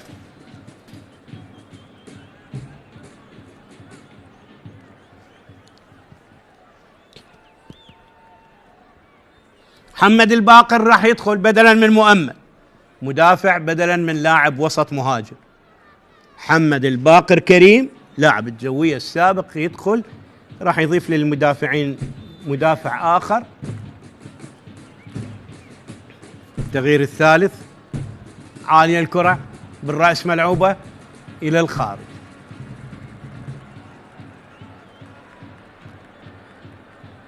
ركنية لمصلحة نادي زاخو، ديبيوتي على التنفيذ، يتركها، شبر راح ينفذ الركنية. شوف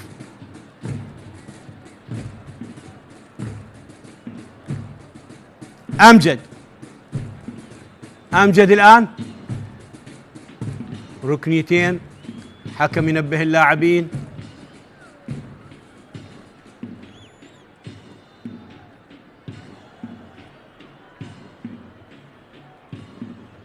ركنية لمصلحة زاخو،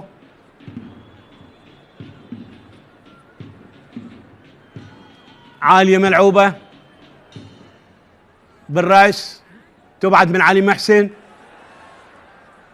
محمد علي عبود، شبر، أمجد، عالية، كرة خطيرة، خروج حاسم من ليث ساجد، خروج حاسم من ليث ساجد، برافو يا ليث. فرصة كبيرة تتاح لهذا الحارس الشاب. 7 دقائق تفصلنا على النهاية. كرة مرت، أورينيو، لوكاس أو ماثيوس لوكاس، أورينيو،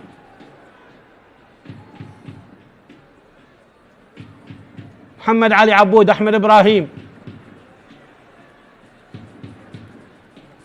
أورينيو، عالية. شوف يعتمدون دائما على الكرات الطويلة العالية، لم تفلح لحد الآن مع دفاعات القرن.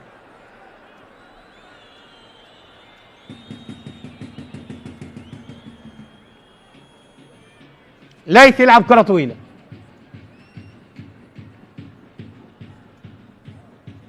أنور، شوف بدأ ماكنزي يندفع إلى الأمام كثيرا، أنور يمر، إلى ماكنزي، تبعد من جوزيف. محمد علي عبود، محمد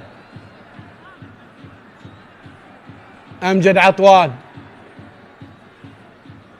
هلو فايق يقطع الكرة، علي محسن يستقبلها، علي يمر من بين أربعة، 1 2 3 بينه وبين جوزيف، يحاول يمر، يعتمد على مهارته الفردية ولياقته البدنية، لكن يبحث عن إسناد، وبالتالي الكرة إلى خارج الملعب إلى رمية جانبية لمصلحة نادي القرمة. رمية جانبية للقرمة. هلو فائق،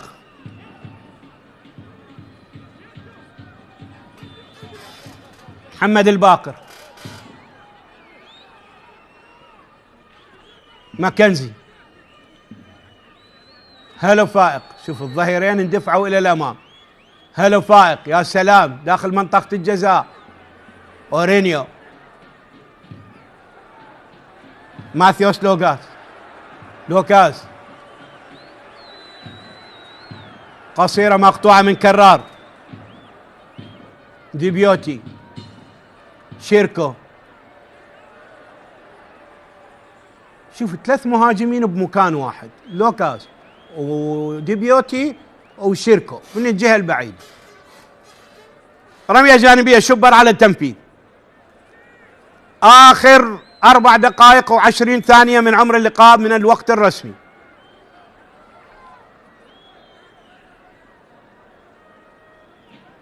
شبر بالرأس، علي محسن. هلا فائق. كل لاعبي زاخو في ملعب نادي القرمة. هل سيحافظ القرمة وكلا الفريقين ب10 لاعبين؟ القرمة منذ شوط المباراة الثاني، وزاخو منذ الدقيقة 63 بعد طرد حسن رائد. هلا فائق. أمجد، ركنية لمصلحة نادي زاخو. أورينيو، شيركو، حاول يمر، غالقين المنطقة لاعبي نادي القرمة، كل لاعبي القرمة متراجعين إلى الخلف. أمجد، عالية بالرأس، تبعد مرة أخرى، أبعدها اللاعب أيوب. عادت الكرة لمحمد علي عبود. محمد، أورينيو، وإلى الخارج.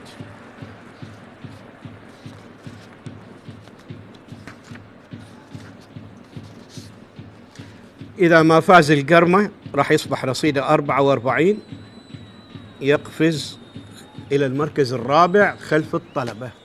يعني بغض النظر الآن نتيجة أربيل ودهوك لا أعلم بها لحد الآن.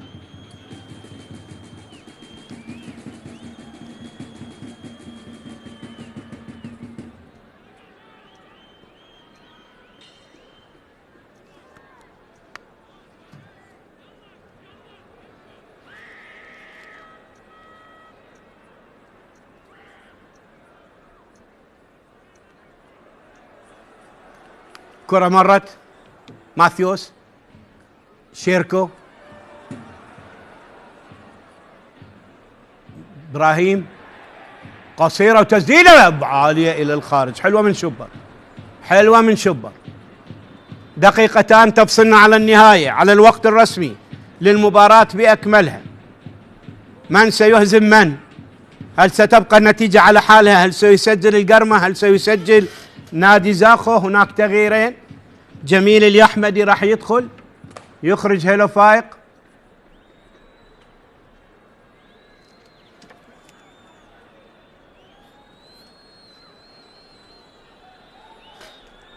انتهت تغييرات القرمة الفترة الثالثة.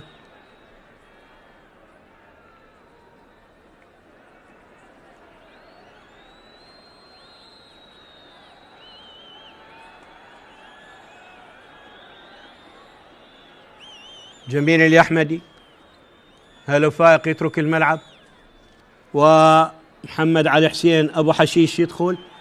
غير ظهيرين الآن، يعني حتى ماكنزي خرج وغير ظهيرين. حاول يقتل وقت، يقوي الدفاع، يصمد أمام هجمات نادي القرمة. بتغيير ظهيرين ماكنزي بدلا منه محمد ابو حشيش، ويخرج له فائق ويدخل بدلا عنه جميل اليحمدي اللاعب العماني.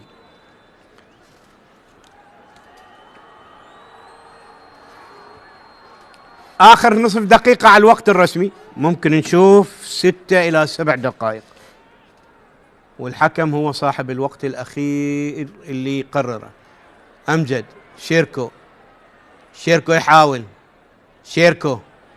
شيركو عادت إلى أورينيو، أمجد، محمد علي عبود، أورينيو، أمجد، شيركو بذلوا مجهود رائع في هذا اللقاء. أورينيو، محمد علي عبود،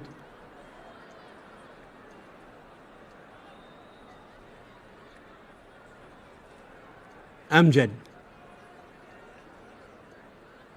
مراقبة لسيقة مان تو مان من دفاعات فريق القرمة، كرة أبعدت إلى رمية جانبية لمصلحة نادي القرمة.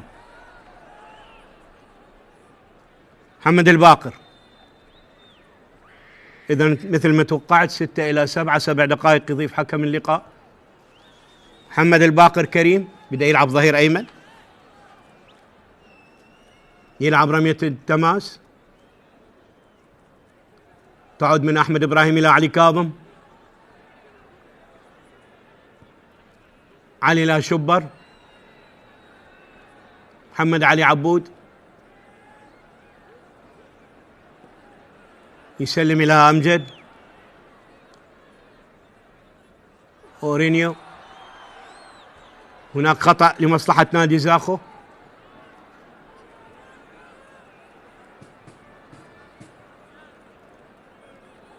ركلة حرة لمصلحة نادي زاخو. أمجد، عطوان على التنفيذ،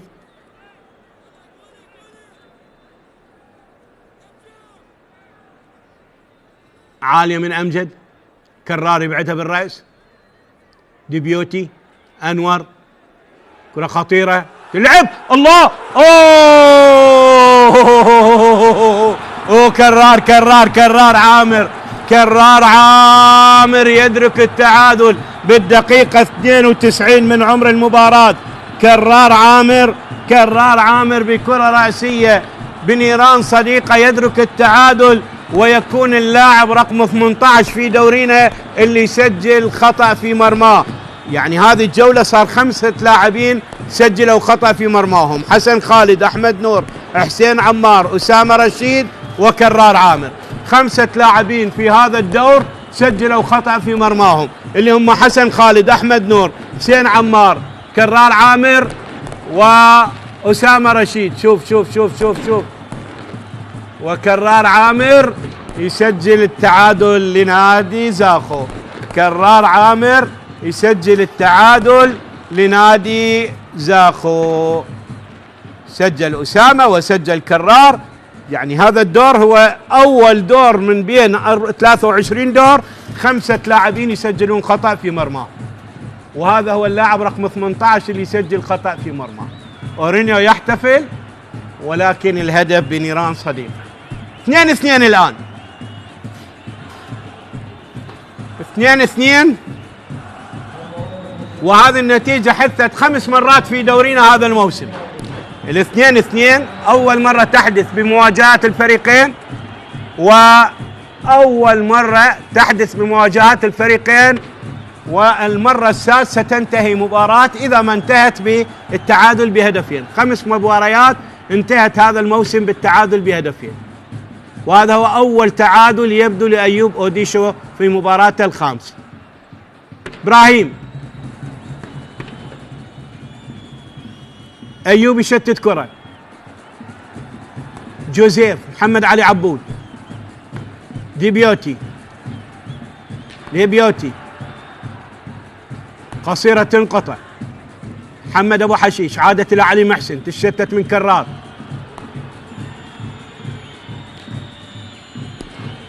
دقيقة 4 من الوقت المحتسب بدل ضايع.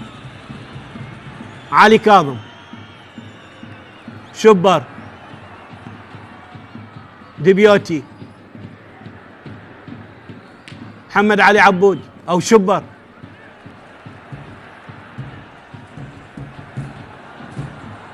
علي، أمجد عطوان. الشوط الثاني كان أفضل فريق نادي زاخو، تراجع بلا مبرر كان من لاعبي القرن. كرة أبعدت،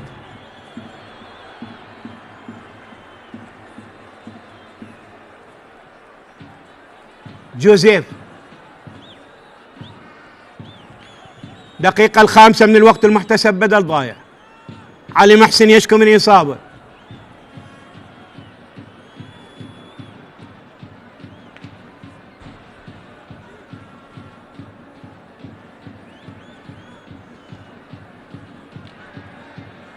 اكو دعس واضح من شيركو على قدم اللاعب علي محسن.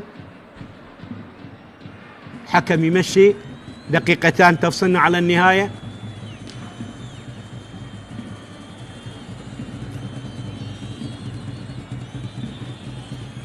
إذن أيوب مودن القائد الرابع في تشكيلة فريق القرمة بعد محمد حميد وأيمن ومكنزي، يحمل الشارة كلاعب رابع.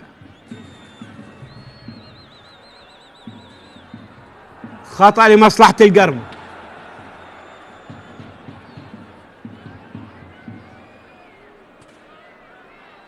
دقيقة السادسة، علي محسن على التنفيذ.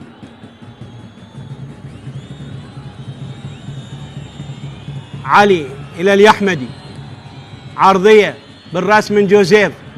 ديبيوتي يلعب، ديبيوتي الكرة هيها النفسه، يمر سريع، طويلة ملعوبة إلى أمجد من الجهة القريبة. آخر دقيقة من الوقت المحتسب بدل ضايع. محمد علي عبود بينية إلى شيركو، أبعدت الكرة.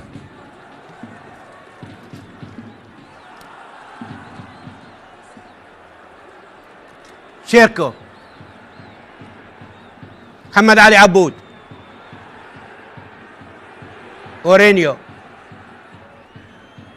محمد علي عبود، عرضية عالية، تعود إلى إبراهيم، تمر إلى محمد أبو حشيش. محمد علي حسن، إبراهيم سعادة، آخر الثواني. إبراهيم مقطوع على رمية جانبية لمصلحة القرمة.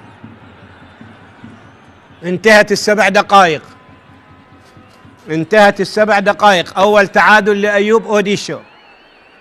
الآن زاخو يرفع رصيده إلى 40 نقطة والقرمة إلى 44 والقرمة إلى 42 نقطة، ويبقى كليهما بمركزيهما، القرمة خامس وزاخو بالمركز السادس. إذن صافرة الحكم الدولي محمد طارق تعلن نهاية أحداث هذه المواجهة بتعادل زاخو مع ضيف القرمة بهدفين مقابل هدفين. أسامة رشيد سجل هدف التقدم للقرمة عن طريق الخطأ بدقيقة 34. أورينيو عادل الكفة بدقيقة 58. مؤمل عبد الرضا سجل هدف التقدم للقرمة بدقيقة 64. وكرار عامر بالخطأ سجل بالدقيقة الثانية من الوقت المحتسب بدل ضايع هدف التعادل لزاخو. إذن التعادل ينهي هذه المواجهة. قرمة يرفع رصيده إلى 42 نقطة يبقى بمركز الخامس، وزاخو إلى 40 نقطة ويبقى بمركز السادس. سعدت برفقتكم، شكرا لمتابعتكم، وإلى لقاء قادم آخر بإذن الله.